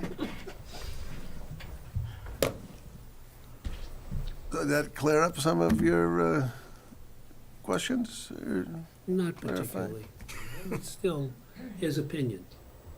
Absolutely. That's what we hired him to give us, is his opinion. This has been before us for some time. Who is on record of voting on this? Not me. Right, Stephen is not. He missed the two meetings with previous discussions and testimony. So, Brian, Charlie, Jamie, I believe missed one. I don't have a Mullen in the file. She did miss one. I don't have the Mullen in the file. She thinks she may have already filed one. If the meeting were continued and I received the Mullen affidavit, then she is qualified to vote.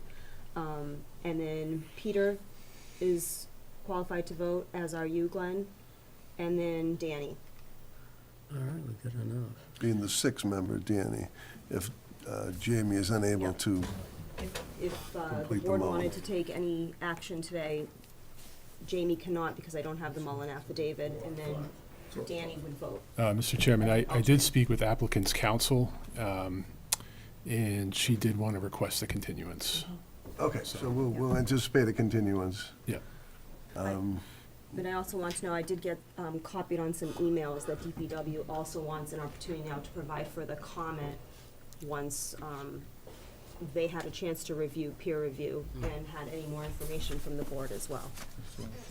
And you're privy to these as well? Right, and if I want to clarify that just a little bit, so the DPW did not comment on the engineering of our sewer connection because the board has not yet issued a waiver or spoken in the positive to that waiver. If the board tonight were to speak positively to that waiver and we were to continue to the next meeting, we would work with DPW to make sure the engineering of the sewer line itself is okay with them, and if not, make those revisions prior to the next hearing. Yeah, I mean, I'll read it in just for transparency. The only issue the engineering see unresolved here is the DPW's comment relative to the existence of sewer capacity both locally in the pipe system, meaning this is not sending it to Lowell. Can the pipe handle the flow that would be increased by the use of this? And any proximate pump stations flow to the Lowell system. So they haven't had a chance to review that yet, so we will certainly continue to allow them to comment on that. I don't know if we have a lot of other concerns. We'll certainly open it up to the audience to see what other, what changes have affected people and how we can look at that as well. If there's no more questions of Katie at this time, I'm going to do just that. I have just one quick one. Yes. As I remember, all 5 units will be rentals. That's correct. Is that correct? Mhm. Okay. With one The only benefit, true benefit for low-income housing is 1 unit only. That's correct. But the town gets credit for all 5 toward our housing production. That is how the 40B is written, correct. Does the owner of a project like this ever get to say, I want to convert these from rentals to condos? And does No, that they're change deed restricted, is anything? that correct? Deed restricted. Yep. Yes. I like Katie or Jonathan. Mr. It's, Counsel. it's deed restricted, yeah, you can't change it. You I think we can't would change have- it. Once we would it's have- rentals, it's rentals. Correct. All 5 of them. Yes. One would be at a reduced rate and 4 would be at market rates, Right. But we get credit for all which is 20%, which is the requirement, so that's fine. Where does the town sit on meeting the state percentage for 40B availability? Oh, I think Is we're at Princeton 32. I think 32. Somebody up on it, do you know? We're right on the cusp. Is the It's Princeton 10%. project, is the Lowell project, is it 10% required? Yes. So we're, We made the 10%, and then the population grew, and then we lost the 10%. And I think I heard 32 was the last one I heard. I believe 32 that's what units. Evan said. This is what we need. Oh, okay, I'm not sure. Yeah. We'll be back at 10% with 32 units. These 5 would apply.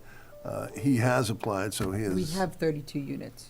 We need 32 To units. reach that 10%. Okay. And then we But we can- don't have that. Correct. Where, how many do we, are we counting the Lowell project? The Lowell the one off of, That's already Princeton. counted into that inventory. okay, that is counted already, It's already counted counted in. Because it's been Princeton approved. project, is that what you're referring to? The Princeton Road, with the one off of Princeton Street, the UMass West Yeah, campus. that's, okay. Those It's already numbers, taken into account. okay, I don't have and anything it to still do with doesn't Lowell. bump Because us it's over approved, to once 10. it's approved, it's in the In inventory. the numbers, Mhm. okay.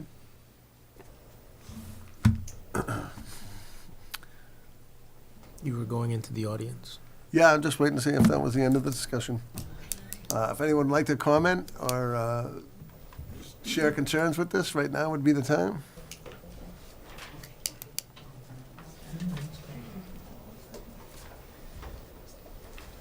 I want to thank everybody. My name is Paul with the North Chelmsford Water District. And I had What's put your some- last name, Paul? Pires, P-I-R-E-S. I had put a little something together, but before I get started, there's a couple things I heard and a couple things just got triggered on me. And I wanted to just ask a question to council if possible. You can ask the board and we'll, Oh, absolutely then. This went to an RFP or RFQ, one or the other, if I'm not mistaken. RFP, I believe. And I only got to see the report that Hancock put together not too long ago, and we weren't able to prepare too much.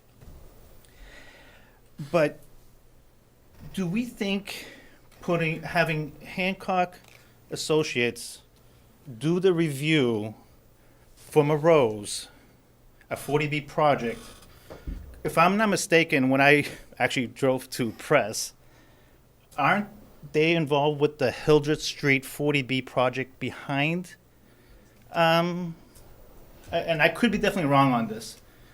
Isn't this kind of a conflict of interest? Maybe, maybe not. But it just felt, because I just happened to look at the shirt, and you know, the project that's going over that's behind the wells. It's a 40B project, and commenting on. Paul, I'm sorry, are you referring to what was before the planning board before, the 10 Hildreth Street? Hildreth Street, correct. That was not a 40B, Oh, it was not? no. Okay, was that the correct, it was the Hildreth Street that we were talking about. I thought that was a 40B project, no? Okay, I'm sorry, and not to discredit anybody, but we were just a little concerned about that. I'm gonna save a lot of my comments for, I'm hearing there's gonna be a continuance. But the district is very familiar with the consequences of dealing with outside contamination. It's no secret to anybody. Entering the public water supply and is literally not interested in dealing with anymore. As we've all seen in the midst of wildfires, how water is a very precious resource to us. And what we're trying to do is literally just protect the water that we have coming to the well fields. We don't know how much longer it'll be around. So with that being said, I'm just going to leave my comments more for the next meeting, and we'll take it from there. Okay. I appreciate that. I do have a question, like, sorry. where do you stand with this? I'm just was reading, because I wanted to review that, everything you've said to this point. I mean, are the comments gonna wait until the next meeting on where the North Chelmsford Water District really stands with it? Where do we stand is, we don't want to have to deal with any more contamination that we're dealing with already. Okay. We know, yes, an ASTM report was conducted. Some people went on a computer and saw some past photographs, and they did some research, and we feel that it's, you know, are we getting the whole story of that lot? I mean, if we did an ASTM report back in the 90s across the street from us, what would that have shown? These reports, if things don't get reported to an entity, they don't know. When we do these reports, they search for these reports, it's only what's been reported. And we've dealt with a lot of concern, a lot of contamination, and we're not sure we want to deal with anymore. I don't want to say we're not sure. We know we don't want to deal with anymore. I mean, we see the water. It's gonna cost more money to treat all this. And I'm sorry, but I don't believe in asking for forgiveness after something's been done. And it's not the same, there's something wrong with the lot or not, but we don't want to see any more contamination coming our way. During the excavation process, is that your concern, or? Dirty excavation, I'm not saying so much dirty excavation, but, I had it here, I'm sorry. Have to deal more with the stormwater management, but I'll bring that up at the next meeting. I have to go through my notes and everything, but. Is it because of the location with the reports of this, what was stored with the lot where the temporary fire department was being? There's some issues over there, and I'm not gonna get to what's exactly going on across the. But is it because of the close proximity of that and the disturbance? The water flows in our direction from that area, yes. We understand the hydrogeologic, which way the water flows. So do you already know where it flows under that lot? Most certainly, yes. Okay. It's just the other contaminants that would be tested with this hydrogeologic study. Okay. Can I have one? I'm sorry. I don't mean to step on. I have a question about amount of usage. So I understand we've, reserved allocation for economic development for commercial, right? So what is the difference in volume between a commercial tap-in as opposed to these 5 units? He's water district. Oh, okay. You wouldn't know by volume? Water usage, it really all depends on the commercial building. Okay. You could have a little car lot that has 1 bathroom. Okay.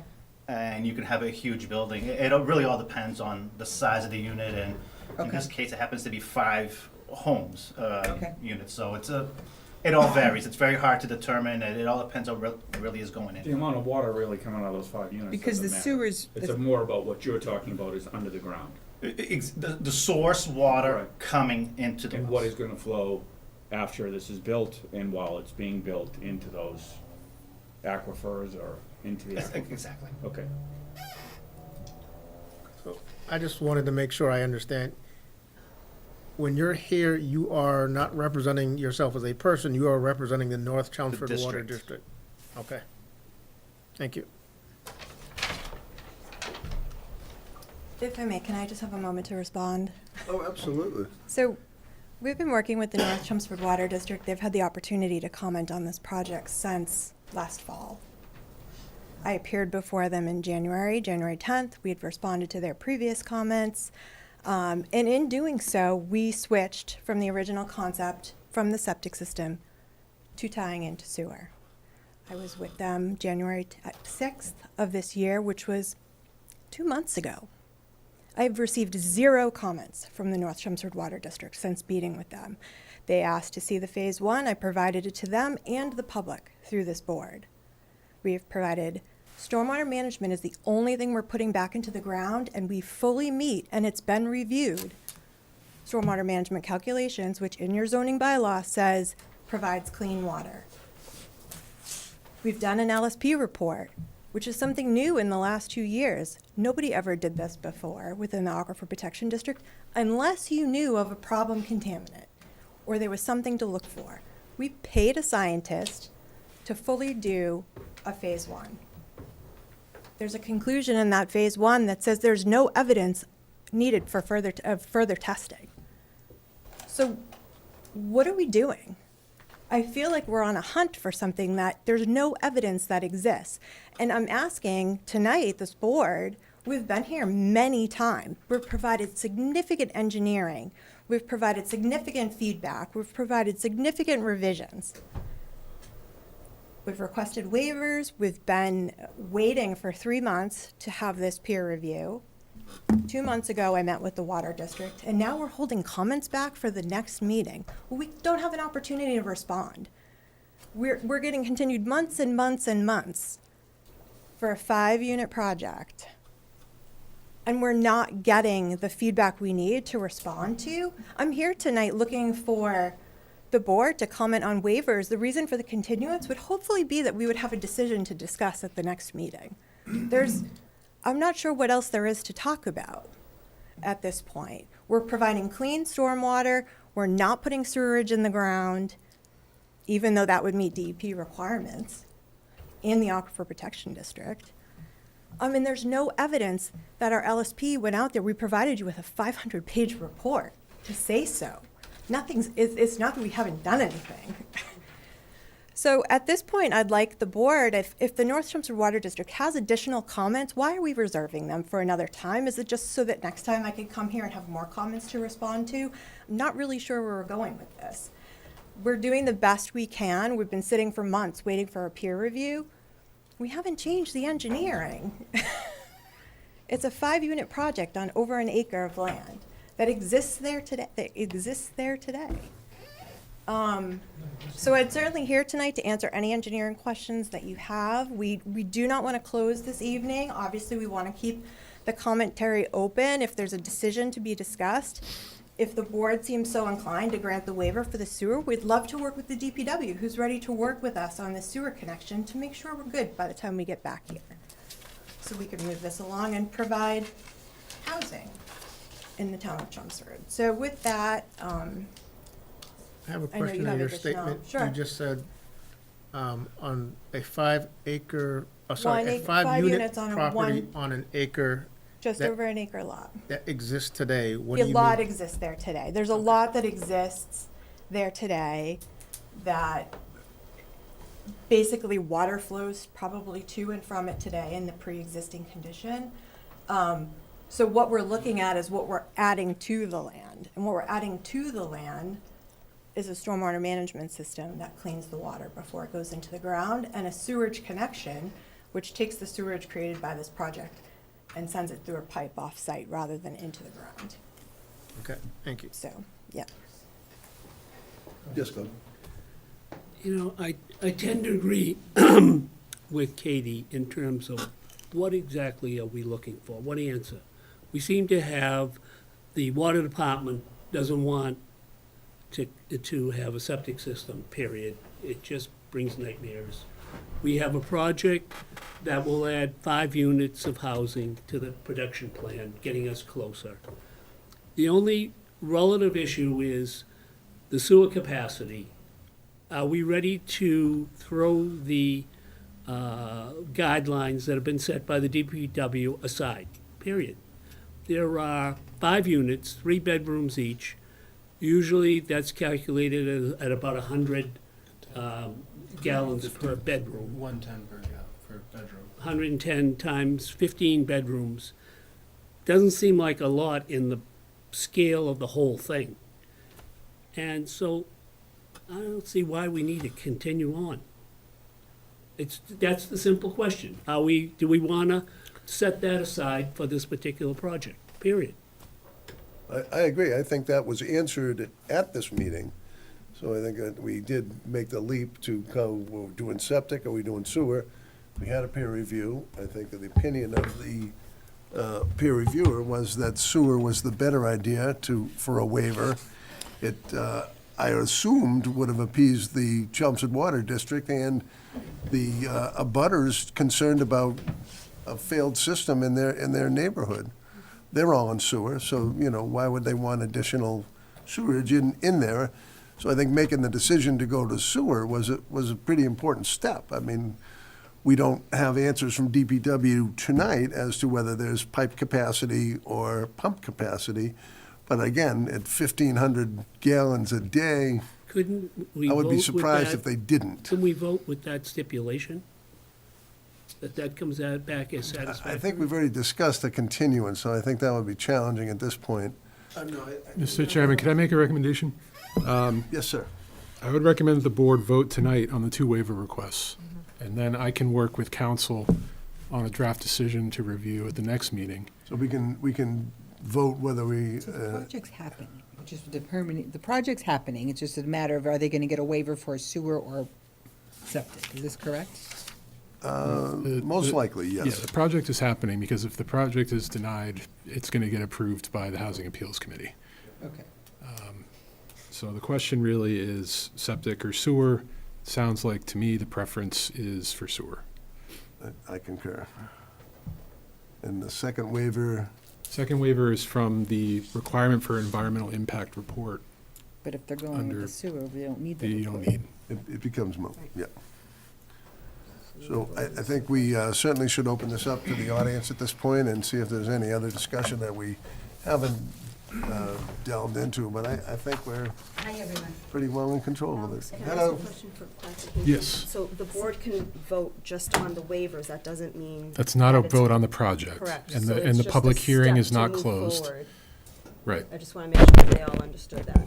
But regardless of the vote, the project's happening. Well, it's a 40B. We have the right to decide whether Still have to this approve project it. works or it doesn't. If we don't say this project works, it would go to court, and presumably the court would approve it. But there's no guarantee. We would have our reasons for denial. I So- honestly don't know of one, so I don't know we're what we're voting gonna to do. approve a waiver on a project that's not approved yet. Correct. Right. 'cause this The is waiver step will be that- incorporated into the decision. That's the way it works. Right. Does that make? Yes, it does. The waiver will be incorporated into the decision. So first you're voting on the waivers, then I will work with applicant's counsel on a draft decision. You can review that at the next meeting and then vote whether or not to approve. If there are any conditions you want to put in there, those can be incorporated. But I would recommend tonight you vote on the waivers. Good advice. Procedural question. If Jamie is with the Mullins, Right, cannot vote on this Not tonight. should 6 people vote on it and then Yeah. in the case that Mullins, I don't know, like how do we want to take into account? I'll that? Defer. yeah. So if we have a quorum to vote on the waivers, then it's not a As long problem. as you have a quorum. Yes. Okay. Good evening, sorry, a little sorted out here. It's okay, I understand. Cindy Lazinski, 20 Edgelawn Ave. First thing I want to touch upon real quick is this environmental study that was done. It's called an environmental site assessment, okay? It's not an environmental impact report. It's a site assessment. It's done according to a standard called ASTM. And it's E1527. What it does, it evaluates the environmental risks and liabilities of a property, okay? It doesn't show their impact on the environment. It's strictly done as part of decision-making process for commercial lending and purchase decisions. That's the limit, that's the scope. It indicates here, I've printed out the standard. Users are cautioned that federal, state, and local laws may impose environmental assessment obligations that are beyond the scope of this practice, which is exactly what we're trying to get done now, is other things that we're concerned about. And honestly, I feel that the door's been closed in our faces right from the get-go on the environmental impact and hydrogeotesting. We've requested this right out of the gate. Concerned with our Zone 2, concerned with the Zone 1 across the street. This ASTM standard is not intended to represent or replace the standard of care. So I want to talk about the standard of care. The concern for our aquifer in proximity to the Zone 1 wells, 800 feet away, has been discussed at every meeting. And I know that there's a very small chance in terms of being successful for me in terms of this protecting of the aquifer, but I do know from what I've read in these 40B books, it does seem as if there's concern for the environment and concern for the aquifer, that may be something that can be looked at and be successful in. So I just feel that I don't want everyone to throw up their hands and say, oh, we have to do this. This is a local concern that's significant. It's our water. And how lucky are we to take it for granted? So, and speaking of... I'm just going to jump you for a moment because I want to understand, do you not feel that the sewer is going to resolve some of the concerns? I don't know what would come from these homes to be a contaminant a more on the overarching property. concern, and I think you probably can't disagree with me here, that well, to begin with, it's not a buildable lot, but I think my overarching concern is what this will trigger. You'll see more building closer to the Zone 1 wells, which I've already talked about last time, so I don't want to go there again. No, I understand your position on it. It just seems that it's a legal thing to build there based on the proximity to the well. It's not forbidden, so it's not even well, I don't want to get into that right now. I will continue with this. Environmental impact and hydrogeologic testing must occur before this can move forward. I have actually read the peer review. However, I have found a state requirement. And this article here, Board of Health, Article 7, Groundwater Protection Zone, cannot be waived. I'm going to go into more detail in a couple of minutes on that. So I want to share that with you. The purpose of the Aquifer Protection District in the town of Chelmsford is to protect the health, safety, and general welfare by protecting the town's limited present and future drinking water supply, to ensure a sufficient quantity of pure drinking water for present and future residents. Tonight, however, I'd like to discuss the stormwater removal system to this proposed 40B. A few components: deep sump catch basins, a CDS unit, which is a hydrodynamic separate, then directed to an underground infiltration system. This underground infiltration will act as a system of artificial recharge of precipitation. I spoke of when I'd referenced 310 CMR 22.21. The requirement is that will not result in the degradation of groundwater quality. The applicant's site plans indicate snow and ice shall be stored within locations specified on the layout. Now, there are 2 areas of snow storage. One of them is on the infiltration system. Both the isolator row and the MC 7200 chambers will have inspection ports. They need to be kept clear. There will be times outside of regular maintenance they'll need to be inspected. for example, if they're not draining properly. These subsurface structures are highly prone to clogging. There are numerous cases of infiltration system failure due to clogging, even with pretreatment present. According to Mass Stormwater Handbook, infiltration trenches have extremely high failure rates due to clogging. It's imperative to develop and implement aggressive maintenance plans. Maintenance is especially critical to ensure that the recharge practice will function as designed. There are also clogging due to biofilms. Recent article from the National Institute of Health directly pertains to biofilms on stormwater infiltration media. Biofilms that colonize... Before we get too far away from that, I think Danny has a question. I just question. Of course. Our DPW reviewed the stormwater calcs, correct? Yes. I feel like we don't need a lesson on the stormwater standards if the DPW reviewed those for us. I mean, the plan has been reviewed. I think Katie could answer better to the concern of snow storage on top of these. Is that Well, it's- standard practice, Katie, or No. is that how that is drawn out? I know DPW did approve the plan, so. Exactly. So, I mean, it's not, you can't not do it. We don't do it everywhere, but we can do it. There's nothing against doing it. Stop to that. That's correct. The water will melt and go into the infiltration system. Exactly. Okay. Biofilms can reduce the flow in porous spaces and can lead to clogged filters, orifices, and small valves. Biofilms can be a problem in areas with groundwater intrusion. Correct siting is crucial. The bottom of the infiltration media to the seasonal high groundwater must be at least 2 feet. If the seasonal high groundwater extends to within 2 feet of an infiltration BMP, the site is seldom considered suitable. The groundwater table can prevent an infiltration BMP from draining properly. The greater the distance, the less likely the system will fail. In this case, there's a 3-foot separation. Infiltration can cause a mound of water to accumulate underneath it during and after a rainfall event. A mounding analysis is required when the vertical separation is less than 4 feet. Can I interrupt to ask Sure. where this is going? Because I don't. Well, listen, this is my opportunity to have my voice heard, and even if you all say, nope, we're gonna vote the way we vote, that's fine. It's my opportunity. I think we're trying to understand where you're going, like, I'm trying to understand the information what's it supposed to enlighten us with? I'm getting there. Okay. You're reading very technical details about measurements and lengths and heights, and I don't think that's within our purview to analyze someone's stormwater treatment I will system. turn this in. The DPW has done that Some for things, you. some things can get. For the town independently. They're not on a team that wants this I to know happen. that, but in the real world, some things get missed, and I'm gonna bring this up, and I'm sorry to do this, but however, according to the Mass Stormwater Handbook, Volume 3, Chapter 1, documenting compliance states, the hand tush method may be used to conduct a mounding analysis. It results in a water table recession hydrograph depicting exponential decline. That's a requirement. The hydrograph must show an exponential decline. Not only does their hydrograph not indicate a decline, it appears that it may not have even reached its peak.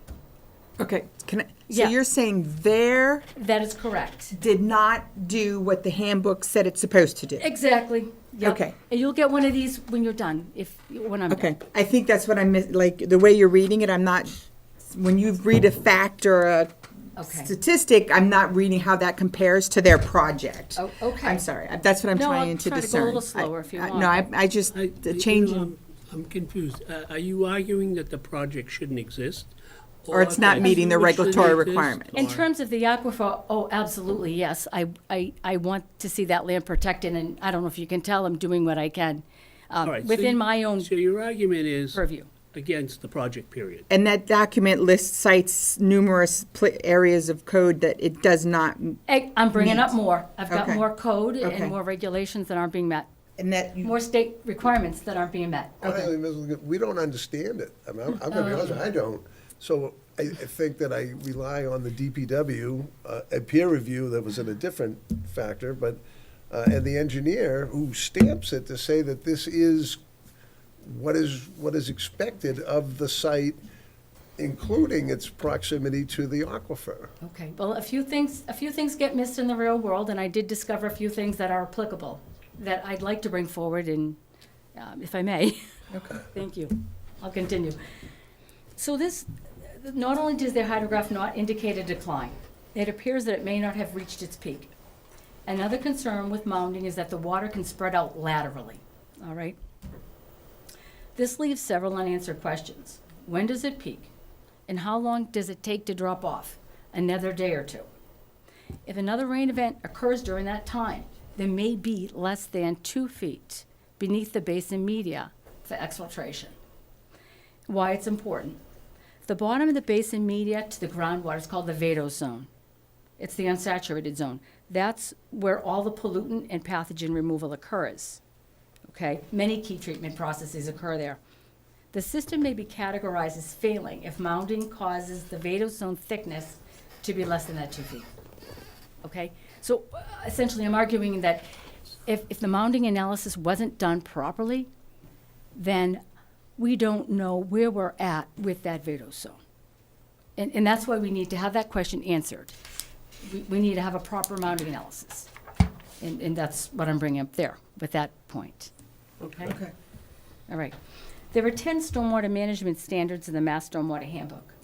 Standard 6 is important because it includes discharges to our Zone 2, critical areas. The applicant's hydrology report for Standard 6 indicates the proposed stormwater system discharges to a Zone 2 wellhead protection zone. All stormwater receives greater than 44% TSS pretreatment before infiltration. However, stormwater discharges within the Zone 2 of a public water supply require the use of source control, pollution prevention, specific BMPs, determined by the Department for Managing Discharges to such areas. What There- are DNPs? What is the? BMP's best management practices. Correct. Okay, thank you. Yeah. There is a requirement that seems to have been overlooked. This table, CA3, Standard 6, from the Mass Stormwater Handbook, Volume 1, Chapter 1. The name of the table is Stormwater Discharges within the Zone 2. It is clear that Mass DEP requires additional Zone 2 protections. I'm going to read this to you. It states, proponents must comply with local source water protection ordinances, bylaws, and regulations. Are you suggesting they're not at this time? Absolutely. This is a state requirement, and at this point, the applicant is not compliant with DEP Stormwater Standard 6. I have included a copy of this Stormwater Standard 6 table in with your package, which I'm going to give out at the end. Now, according to Chapter 40B Handbook, created specifically for the ZBA does not have the authority to waive state requirements. So if they want to discharge into our Zone 2, they need to comply with source water protection ordinances, bylaws, and regulations. And again, I bring this one back because we've tried to get this on the table at every turn, right out of the gate, okay? They need to work with the water department and with the Board of Health. If testing needs to be done or is requested, they need to do that. When you say the water department, do you mean the North Chelmsford? North Chelmsford is correct. That's the one that would pertain for that lot. So the North Chelmsford Water District and the Board of Health do in fact have the right to request, conduct, obtain, and review hydrogeologic testing, environmental impact testing, and other testing they deem prudent in safeguarding our Zone 2 aquifer. These are the Town of Chelmsford regulations for groundwater protection, Chapter 201, Board of Health, Article 7. These regulations were adopted for preserving public health as it relates to standards for groundwater protection. The beneficiaries of these state requirements will be our children and our grandchildren. Another factor in siting infiltration systems are setbacks. It puts a lot of water in a specific area. Infiltration increases the presence of water in surrounding soils and can thereby damage building foundations if buffer requirements are not observed. It's known to damage slabs, basements, and underground utilities. Water creates preferential flow paths, and I read a story where it actually followed out someone's gravel line sewer trench. It's an example. So the topography, this land continually slopes downhill from the rear of the parcel to the North Chelmsford Water District Zone 1 well fields, which are across the street. At the moment, natural recharge is occurring on that parcel. Rainfall occurs over an area of an acre, slowly percolates into the ground. Summer's taken up by the trees and the vegetation. So not only is this infiltrating water not contaminated, there is no runoff. Compare that to, the footprint of the proposed infiltration system is 28 feet by 32 feet. So that is where this artificial recharge will occur. That is a pretty significant alteration. So all that water will now be behind number 8 and number 10 Edgelawn. I would be remiss if I didn't express my concerns for the other abutters as well. Now, in addition to that chamber system, there'll also be 2 infiltration ponds. These 2 ponds are right up behind number 8 and number 10, and they're almost up against the applicant's back fence. Infiltration pond 2, at its closest point to number 8 Edgelawn, is only 5 feet away from the applicant's fence. The chart that I believe that should be used for these infiltration ponds, I'm going to share with you tonight in your packets, but it's in Mass Stormwater Handbook, site criteria for infiltration basins. Distance from any building foundations, including slabs without basements. Minimum 10 feet downslope and 100 feet upslope. Number 8 Edgelawn slab garage is only 30 feet away from the infiltration pond. Another factor, engineer for the project indicated they'll be bringing in over 2,500 cubic yards of fill. Indicated 2 to 3 feet of fill will be needed to level the lot. The fill will then be placed at the lowest portion, which will be behind number 8 and number 10. The addition of that fill will not only change the topography, but it will increase the slope behind their properties. I believe there's a real risk to the abutters in terms of property damage, and I believe the setbacks from these infiltration systems are not protective enough of their existing infrastructure. And I ask the board to assess if appropriate setbacks have been followed. And again, I'll share that all with you in your packets tonight. Speaking of soils, early on in the process, a custom soil report was performed. I had printed out that report and noted number 255A, Windsor Loamy Sand. That yields a farmland classification of farmland of statewide importance. According to USDA, farmland of statewide importance may produce as high a yield as prime farmland if conditions are favorable. USDA indicates that parcels mostly Windsor Loamy Sand, and it appears that that soil survey is no longer posted on the applicant's supplemental data. I have outlined how important it is to maintain adequate distance from seasonal high groundwater to the bottom of the infiltration system. It is my opinion that the high groundwater level is a problem for this proposed project. The placement of the MC 7200 system cannot be lowered, resulting in the need to bring in so much fill. If this project's allowed to move forward, 2,500 plus cubic yards of fill will be placed on our aquifer. Whatever contaminants are in that fill will easily travel through the groundwater to the Zone 1 well fields. There will be little opportunity for pollutant removal, and I think that's something we're all trying to avoid here, you know. Is that fill that you're mentioning the Windsor something or another that Oh, you just God, mentioned? no. No. God knows what it will be. I'm told that it's checked, but we all know what, you know, the real world. I'm just, for me personally, like, there's a lot of data coming, and I'm having a hard time keeping track of what applies to. So the Windsor Loamy Sand yields a farmland, classification of farmland of statewide importance, and I could even extrapolate on that. There's reporting requirements for that, and I wasn't going to go down that road. There's a Farmland Protection Policy Act that it's pretty much a reporting requirement. It may result in something called a LESA, a Land Evaluation Site Assessment. Okay, so it's a federal reporting requirement. I don't know whether or not that got done. I'm just bringing it up. Essentially, they're kind of keeping track of all the land we're losing, the agricultural land and the farmland.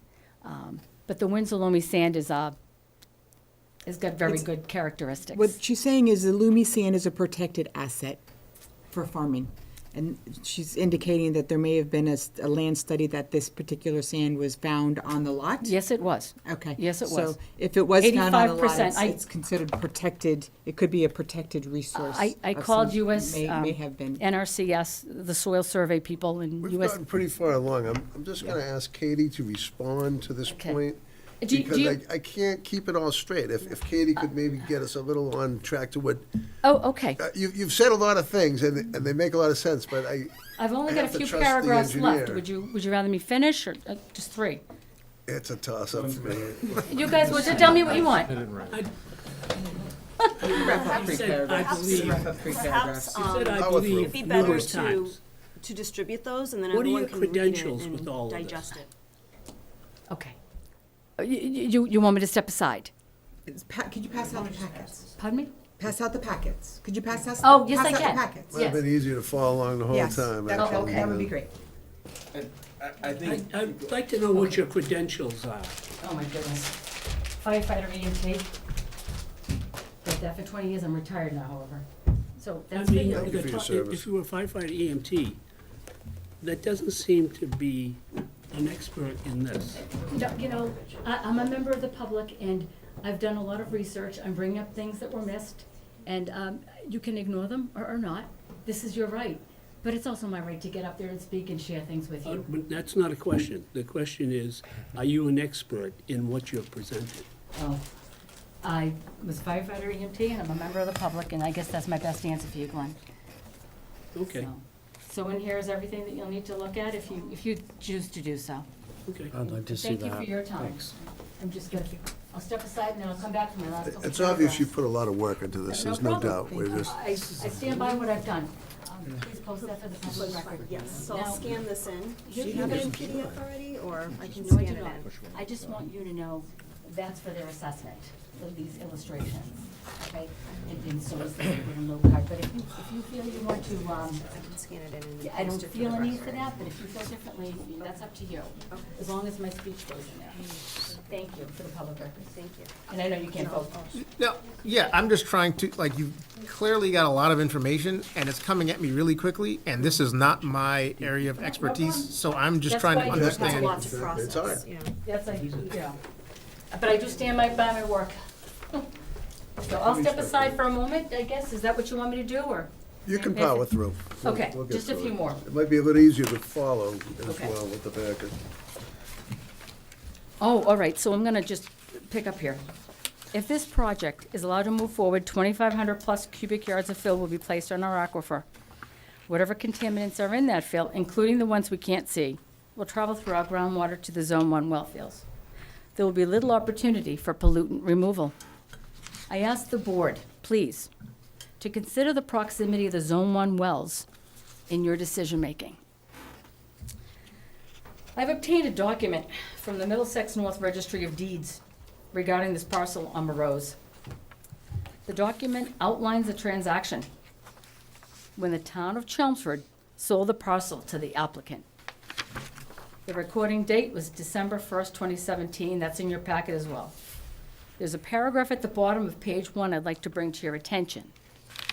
It states, being the premises described in a deed recorded with the Middlesex North Registry of Deeds in Book 1544, page 25, the granted premises are conveyed subject to any restrictions, reservations, and easements of record, insofar as the same may now be in force and applicable thereto.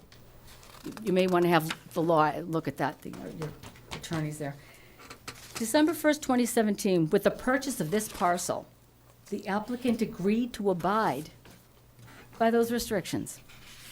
Several that were in place at the time: Mass DEP Zone 2 designation, Aquifer Protection Overlay District, adopted in 1988, and the RA Residential Aquifer District, adopted in 1998.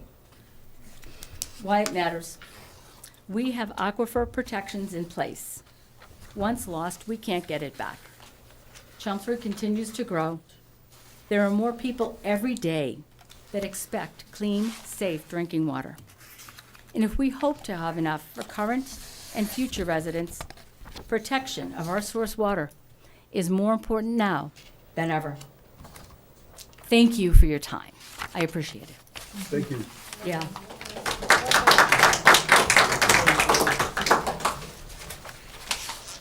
All righty. Katie, you have a moment, would you respond to some of the highlights of this? I'm sure you're more current with the technical data than I certainly am. Again, I'm Katie Enright with Howard Stein Hudson. I've been a professional engineer for many years. I went to school for a very long time and took a very long test after having many years of responsible charge, and am tasked with providing my registration on these drawings that meet the requirements of the stormwater management requirements of the state. The report that's been put before you has been prepared to those standards and has been reviewed by your engineering staff. I could give you, I could give you a lesson in stormwater. If you look at pre-development, we have numbers that we're assigned and science that we use to put in to look at what the existing condition is. We then look at what the post-development condition is. It doesn't rain more in the post-development than the pre-development. It's the same water that's landing on this lot today that will land on this lot when it's developed. And we're tasked with meeting the requirements of stormwater management, which says, put some of that water back in the ground. Don't send it somewhere else, because we want to make sure that that water ends up in the same aquifer, right? And that it's clean. And to clean it, you need to do all of these things and meet all of these standards, which is why the applicant will spend a significant amount of money buying deep sun-putted catch basins, a CDS unit, and putting in a storm tech system underground to essentially take that stormwater that lands there today, which is grass, and yes, some of it goes in the ground, some of it runs off. Actually, there's computer programs that use all the scientific equations to tell us what runs off. And we're actually mimicking that with our drainage system. And how we do that is by preparing infiltration systems that maybe not happen at every inch of the lot, but are spread out throughout the lot. And that stormwater, we did soil testing throughout the lot to determine that the soil that we're working with is sand, so it has a very good infiltration rate. We also did testing at that time to determine where seasonal high groundwater is, which isn't based on physical groundwater. It's based on coloration of the soils, based on how high the water must get during the year, and that was 9 feet down. So we're not dealing with an area of significantly high groundwater. We're meeting mounding. We're allowed to come right up to the bottom of the system. The cleaning has already happened in this system before it gets to to infiltration, which is why we need to pre-treat the water going into the system, continue to treat it in the infiltration system. That mound can go right up into that 2 feet. And again, we provided over and above the requirement. We also provided over and above the requirement for infiltration in this case because we didn't want to show any surface runoff to our neighbors. So we reduced it so much that instead of allowing the water out of our system and to flow onto our neighbor's property, as it does today, we're actually putting it back in the ground so that it doesn't have to run onto their property and then go into the ground. Again, I could also kind of go on and on, but we've reviewed this, we've had it peer reviewed, we've added additional information. There's also an extensive operation and maintenance plan in there. I know she also spoke of having to maintain these. The town actually has a stormwater department now that accepts, we have these maintenance documents in the very large report we provided you that says how to manage each BMP on this property, best management practice. So how often you have to maintain the catch basins, and you have to fill this out and provide it to the town of Chelmsford to say that these things have been maintained. So yes, people are required to make sure. Historically, many years ago, yes, nobody was around to check it. Now you have a stormwater department that does. Trying to think of other things that were brought up. Essentially, I think, again, we've met all of the requirements based on our report. We've done all of the food background. Quick question. Yeah, absolutely. So, just to give everybody a peace of mind, when you design one of these systems, Mhm. and the groundwater is cleaned before, the groundwater that falls goes into the system and cleans it, is there a guarantee that there is nothing in there? I mean, do these systems guarantee that nothing bad is gonna come out of it? So all of these systems, and some of it, I provided, I believe the NJCAT so these systems are tested by multiple testing organizations that basically tell us and basically tell DEP and tell us engineers who are using them how much TSS is being removed, total suspended solids, how much phosphorus or nitrogen might be being removed. And each of those is documented. So we're not just picking them. Look, we know a deep unputted catch basin accounts for 25% TSS removal. That's been tested. We have that testing information. We usually don't provide it to the boards and commissions unless it's a technology. So like a CDS unit, we usually provide that testing information because it's a newer technology as to what the standards are that it was tested to, and can provide you with that documentation so that we can follow the treatment chain. Okay. Yes, go. I have a question. If I lived in one of these units, and for the next 12 months, I go out and change the oil in my car and just dump the old oil right on the ground, or I live in one of the houses anywhere in that same area, and I did the same thing. Right. Would I be more harmful living here or living in one of the other houses? Living in one of the other houses. Why? Well, because the town, DPW, is required to maintain those structures. And I personally do not know how often they're maintained. I don't know if there's catch basins on Morose. I don't know if they have deep sumps, which means do they have 4 feet under the pipe that comes out of it to allow for the storage of sediment? Do they have a hood, which allows for those gases and oils to float up above so that that doesn't get into the outlet pipe and go downstream? Are there any other treatment devices, or does the water simply flow across the land, flow across the road, into the wetland adjacent to the well? Which were probably the standards at the time. Correct. So here, somebody were to do it, it would get picked up by rainfall potentially, end up in a catch basin, it would float to the top. So it wouldn't get through. If it did get through for some reason, it would get spun in the CDS unit and again float to the top. So there's multiple protections, and where this also is going to be a private development, there'll be a maintenance company that will be responsible for filling out these maintenance forms. So it won't be as easy as, it won't be the Department of Public Works who, in the stormwater department, who has to take care of the entire town of Chelmsford and update the entire town of Chelmsford. We're looking specifically at this system. And this system, each of the best management practices have to be taken care of per a maintenance schedule.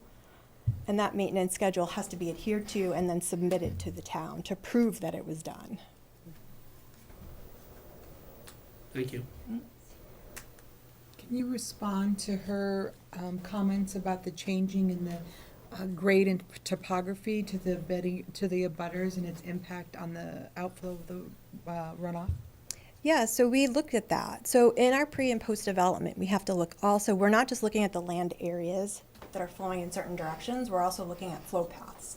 And we're assigning a timeline to that based on the slope of the land and the material that the water is flowing over. So that's all been addressed in our post development drainage calculations as far as how that's happening. Now, the reason we have swales and little infiltration areas around the site is to prevent that water from sheeting off to the neighbors and basically keeping it all on our site. So they should see a reduction in runoff from surface. Another question. There's a big red statement on this piece of paper that says the Town of Chelmsford Board of Health, Chapter 201, Article 7, Groundwater Protection Zone cannot be waived. I have no idea if you've asked to waive it or not. We have asked to waive it. So that's the environmental impact report. So this is a regulation that the town put in place, I understand in the 80s, that was just used for the first time in my history in Chelmsford, which is back to 1996, for a project that we did last year. Requires you go before the Board of Health, and the Board of Health, we write a letter to the Board of Health. You appear at a Board of Health meeting, and the Board of Health asks you if they have any questions and if they feel they need any additional information to allow you to move forward with the project. They may ask you for an environmental impact report. They may ask you for a hydrogeologic study, but it depends on the nature of the project and what you're proposing. As we talked about earlier, that was discussed earlier, to create the Zone 2 in and of itself, a hydrogeologic study was done. We know we're in the Zone 2. We know the water flows towards the well. So that's not a question. I think the question is, and I think what people are theorizing about, is that maybe there's something that flows that way, and we don't know what it is. But based on our phase one, the history report that was done, that huge document that we provided you from a licensed site professional, there's no evidence to state that that's the case. But it wasn't an environmental impact study to like indicate that what would flow or what would be disturbed with the build of this site. Right, because there's no evidence to say there's anything there to disturb. But not to, again, her reference stating, the clause stating this should not be in lieu of, just does not meet the standards of. So how would Well, this that? isn't an environmental impact report as you would send to like MIPA. This is a local, and the environmental impact report is actually not really spelled out for what the Board of Health is looking for. You have to go to this first meeting and say, how do you guys feel about this? And do you have any questions? We did a phase one. Do you have any questions relative to the phase one? Do we know of any contaminants on site? Did the phase one flag anything that we needed to go to a phase two? What are the concerns relative to things that could get into the groundwater and end up in our well? Things like, and I'm not sure many projects in Chelmsford have honestly been sort of through a process yet to talk about things like septic systems. Usually they're sites that there's some unknown contaminant on, which our licensed site professional didn't find any such evidence. The other question I had is if we vote and say we go in the affirmative of allowing to connect to sewer, and then the DPW comes back and says, wait a minute, you can't do it, the pipes aren't right, do we know any of that right now? I mean, is it a moot point to vote on that without that's... They're waiting to see if it's going in that direction to then spend their time reviewing all of the engineering for the sewer tie-in, is my understanding. Right, and this is. I mean, it's 1,500 Right, gallons. Oh, I don't know, I'm just asking the question, right? I want to know 1,600. everything up front before I vote. So it's 1,650 gallons, and the sewer pipe is an 8-inch gravity line that Right. starts about 4 houses up the street. Starts, and hits Edgelawn and connects with Edgelawn and runs out. So there's no immediate concern, in my opinion, relative to, an 8-inch pipe is what you see all over town. Right. In large roads, as connection. So Why was it brought up? It's part of the I've never process had of somebody say it won't work. I Okay. think that at that time, if there's a problem with a pump station, then maybe we study it. Well, We they work do with have the right to DPW confirm it study will. Exactly. I'm not concerned. That's all it is, really. then. Is there an additional pump station required? There's a pump station that we're proposing on our site that's private. No additional, no. No additional. No. So you'll just pump it up to the pipe? and- We're gonna pump it up and to it'll the be pipe gravity and fed it'll from there. gravity feed from there. Okay. And it is a very small flow. Further questions? Just to confirm, approval of the waiver from sewer to septic has no bearing on our decision about the overall project. Correct. That's correct. All right, if someone else would like to speak this evening? I'll get your name and address. I don't actually live in town. I'm a representative of the North Chelmsford Water District. My name is Aurora Boss, and I'm actually the environmental engineer for the North Chelmsford Water District. So I know we've had a long conversation tonight about this whole stormwater management plan, but it's my understanding, based on the current list of waivers, that the applicant is still requesting a waiver for lot coverage, which would be subsection 195-74. So if this whole plan has been engineered and put together and orchestrated, I'm not really sure what the reason for requesting the waiver is. I understand that the lot coverage requirement is no more than 15% or 2,500 square feet. Something about a mention of a special permit from the planning board. But it does say in those regulations that if the stormwater management system is designed in compliance with governing standards, that it would meet that requirement. So I'm not understanding what the purpose of the waiver would be in the circumstance, because it's my understanding that it would comply based on what's been discussed. So I would just pose that question to Katie if I could. Thank you. Thank you. So, again, in the zoning board acting as the decision maker on this project, regardless of if we meet stormwater management, we have to require, if you're over that amount, the planning board has to issue a special permit based on stormwater management standards. So they have the ability to review it, and the review standards are that we meet stormwater management. It's not a given in the zoning bylaw, and so because it's a permit that the planning board would have had to have given us, the zoning board is tasked with that waiver, or that special permit, essentially. Overriding the planning boards. Because Well, they're not acting making on the behalf decision. of, essentially, in lieu of the planning board, for that waiver. Satisfy your question? Yes, thank you. Thank you. Any further comments this evening? Would you,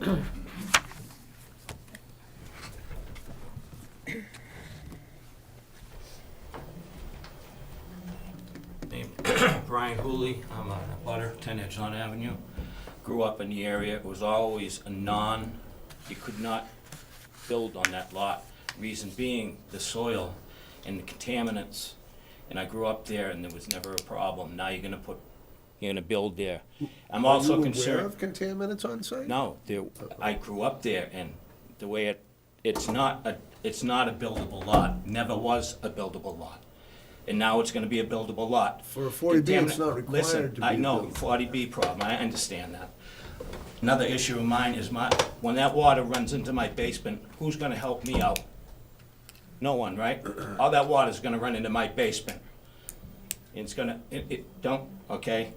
You And keep saying the don't, depreciate. I'm just trying All to right. understand. I think they've taken, I don't think they have.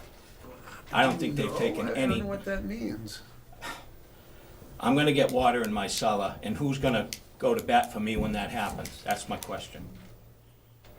I don't know. I don't know why you're gonna, though. I think that's the whole point. How about the depreciation of my home once these things go in behind me? Do I have to go to land court on that? Maybe. Okay. You do have the right to appeal this okay. decision.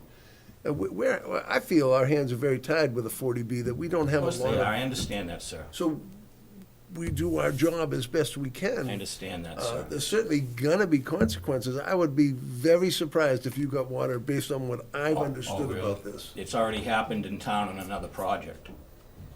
I'm sure it can, Why do we have to be the next? Do you get water in your cellar now? No. I know we will once this goes in. And the depreciation of my home, I don't think anyone, you all have homes.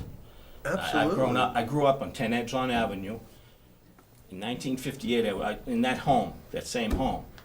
And now you're gonna put 5 units behind, I just don't understand. And the water runoff, contaminants in the soil, I vehemently, I hope someone up here has the right mind and says no to this project. Thank you.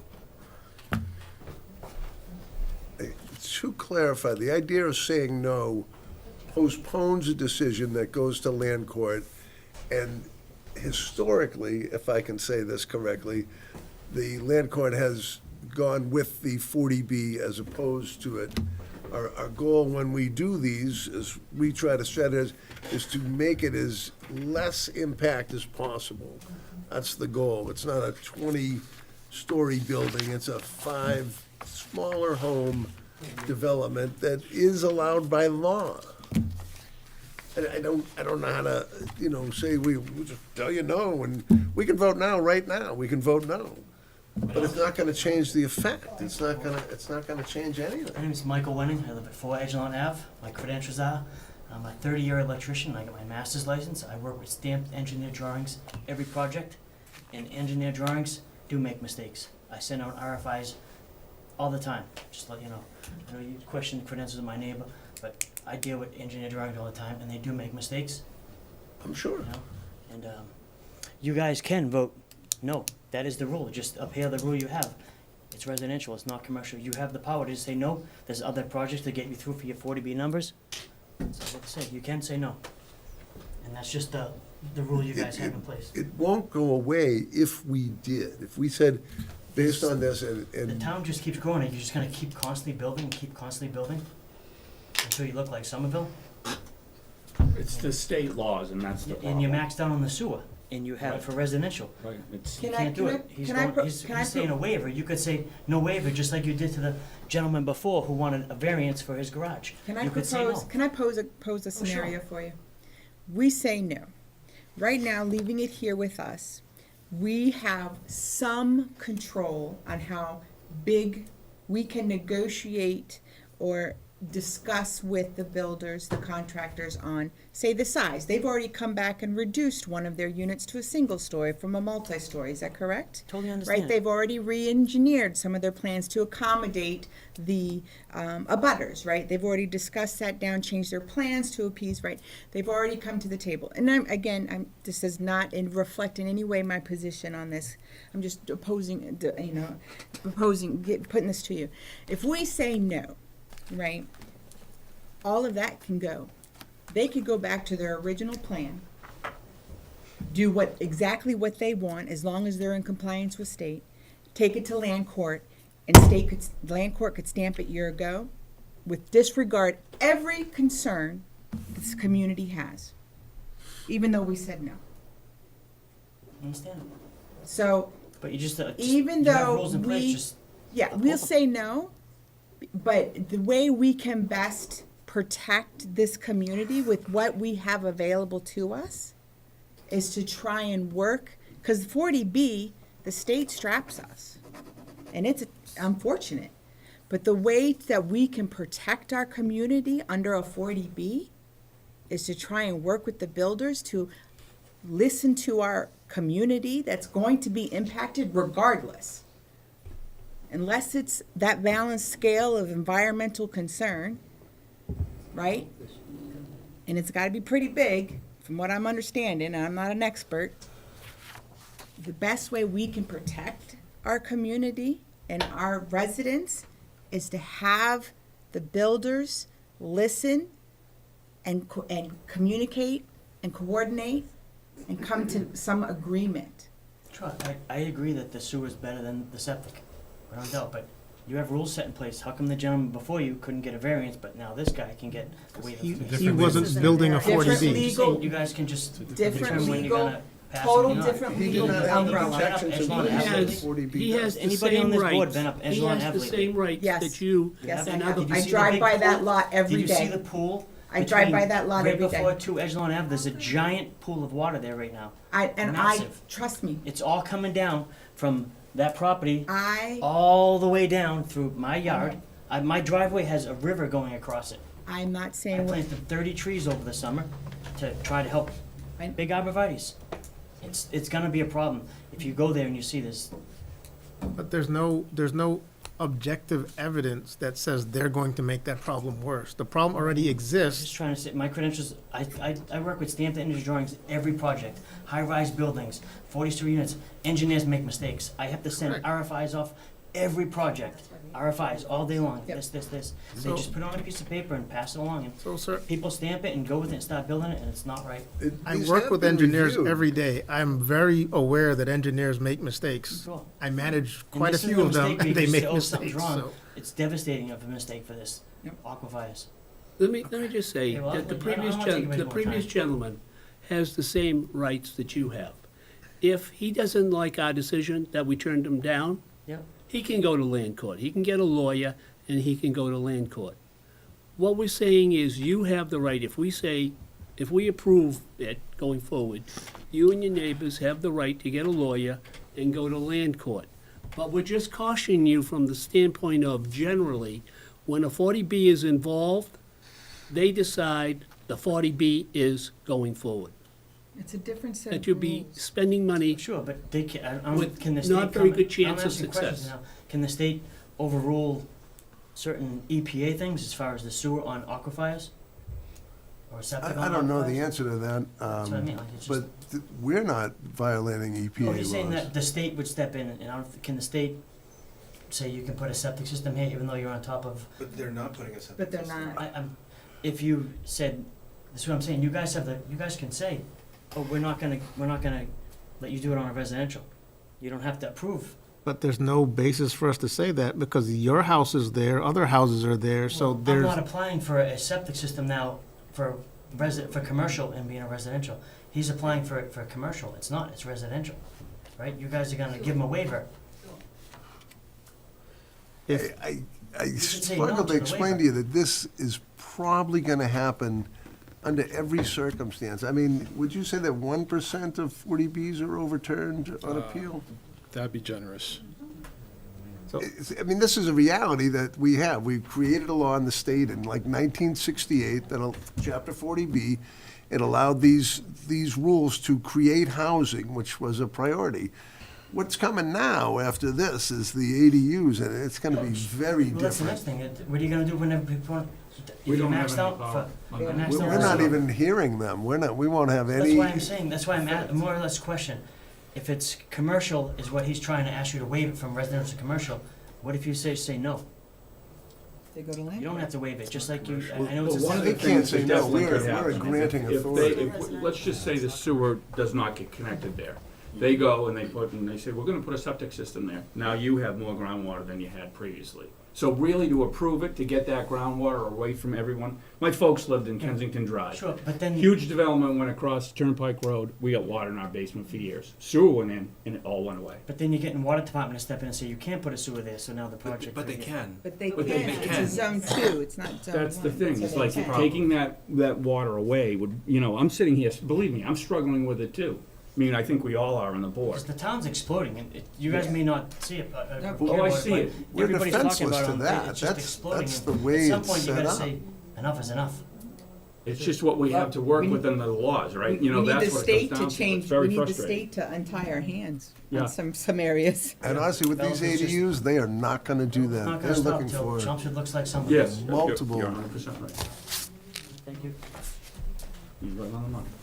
It's not good news, and I think we all understand it, where basically all homeowners in town, we're not benefiting from this. There's no benefit to us to approve it, other than we do know how it works. And the negotiation to get septic from sewer is our job. That's the whole point, is to find the best way to do it with the least obstruction. An impact. Lowering the level of the second floor in that house. That was a request. It was granted, and that is what we're trying to do here, is give you the Screening best we can vegetation. do with what we have. I don't think anybody particularly is in favor of this project on the board, but we do understand the realities of it. I don't know what else to say. I don't know. Shame on We've you. done a lot. Shame on me. Shame on you for saying that. Yeah, okay. You don't understand how this I works. understand thoroughly. Come up and do it, really. I'm all done. I don't know what to tell you. We're doing our very best. I'm not ashamed of anything, Okay. at all. Sleep well then, huh? I do. Good, Sleep very well. very good. You act as I'm gonna benefit from this? What is my benefit from this? What is any of the Say you were board's benefiting benefit? from it? Don't put words in my mouth. Brian, it's not. We're done, we're done. I think we should close. Yeah. Should we vote on the waiver? Yeah, vote on the waiver, yeah. No, why don't we just close it and continue? No, we're not closing. No. No, we can't close. Continue. Continue. I think we just. But we were recommended to vote on the waivers. The applicant made a request. You have to decide whether. I think you should vote on the sewer waiver and the environmental impact report waivers, and then continue. That's been asked of you. Can I get a motion? I don't know how to make it. I don't know what.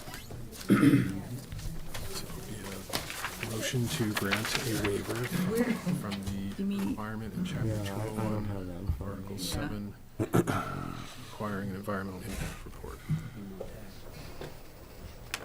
Okay. Oh, wait, can I even make a motion? No, actually you cannot. Yeah, so I can't make a motion. So okay, hold on, let me just repeat Yeah. again. The five I just need eligible that piece. voters for this evening are Brian, Charlie, Peter, Glenn, and Danny. So even if I can't vote, I still can't make a motion. Do you have that on your computer? I don't have. I was just listening, so. Make a motion. We should do them individually? You can't make a motion. We should do them individually? There's two waivers, yeah. You gotta do them individually. Oh, you don't have to, but probably cleaner that way. Yeah. Wait, it doesn't say it here. You could still request the impact waiver even if you give them the granted. The impact waiver could I imply know, for but both. the waivers are, It's this, I think it's chapter 201, article 7. Yeah, that's the first one. Yeah. The water report from Chelmsford. If you look at the peer review letter, do you want, This is a want to? And these five minutes, gonna change? So who's eligible? Here we are. I motion to approve. Back to, No, you all set? I'll do it, Danny, okay? I just found it, sorry. You can do it, go ahead. Okay. We're all set, Brian. okay, Okay, I will make a motion to waive the request from the applicant from all sections of Chapter 201, Article 7, as any and all necessary waiver relief under this bylaw will be provided by the Zoning Board of Appeals without relief from the Board of Health, including all testing required for an environmental impact report. Jonathan, you think that's an accurate motion? I'll second. Second by Peter. All in favor? Aye. I guess that state requirement didn't get me anywhere. It's unanimous? Okay, and have a second waiver requested by the applicant from the Division 3 sewer capacity connection restriction to allow for a new sewer connection where a stub does not exist to a residential multifamily project. Second? Charlie, Peter. Second by Peter. All in favor? Yes. Sewer tie-in. It's unanimous.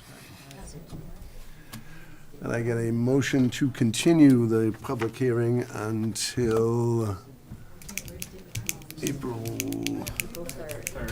3rd, 2025. I should have been writing this down. I'll make a motion to continue the public hearing till April 3rd. Second.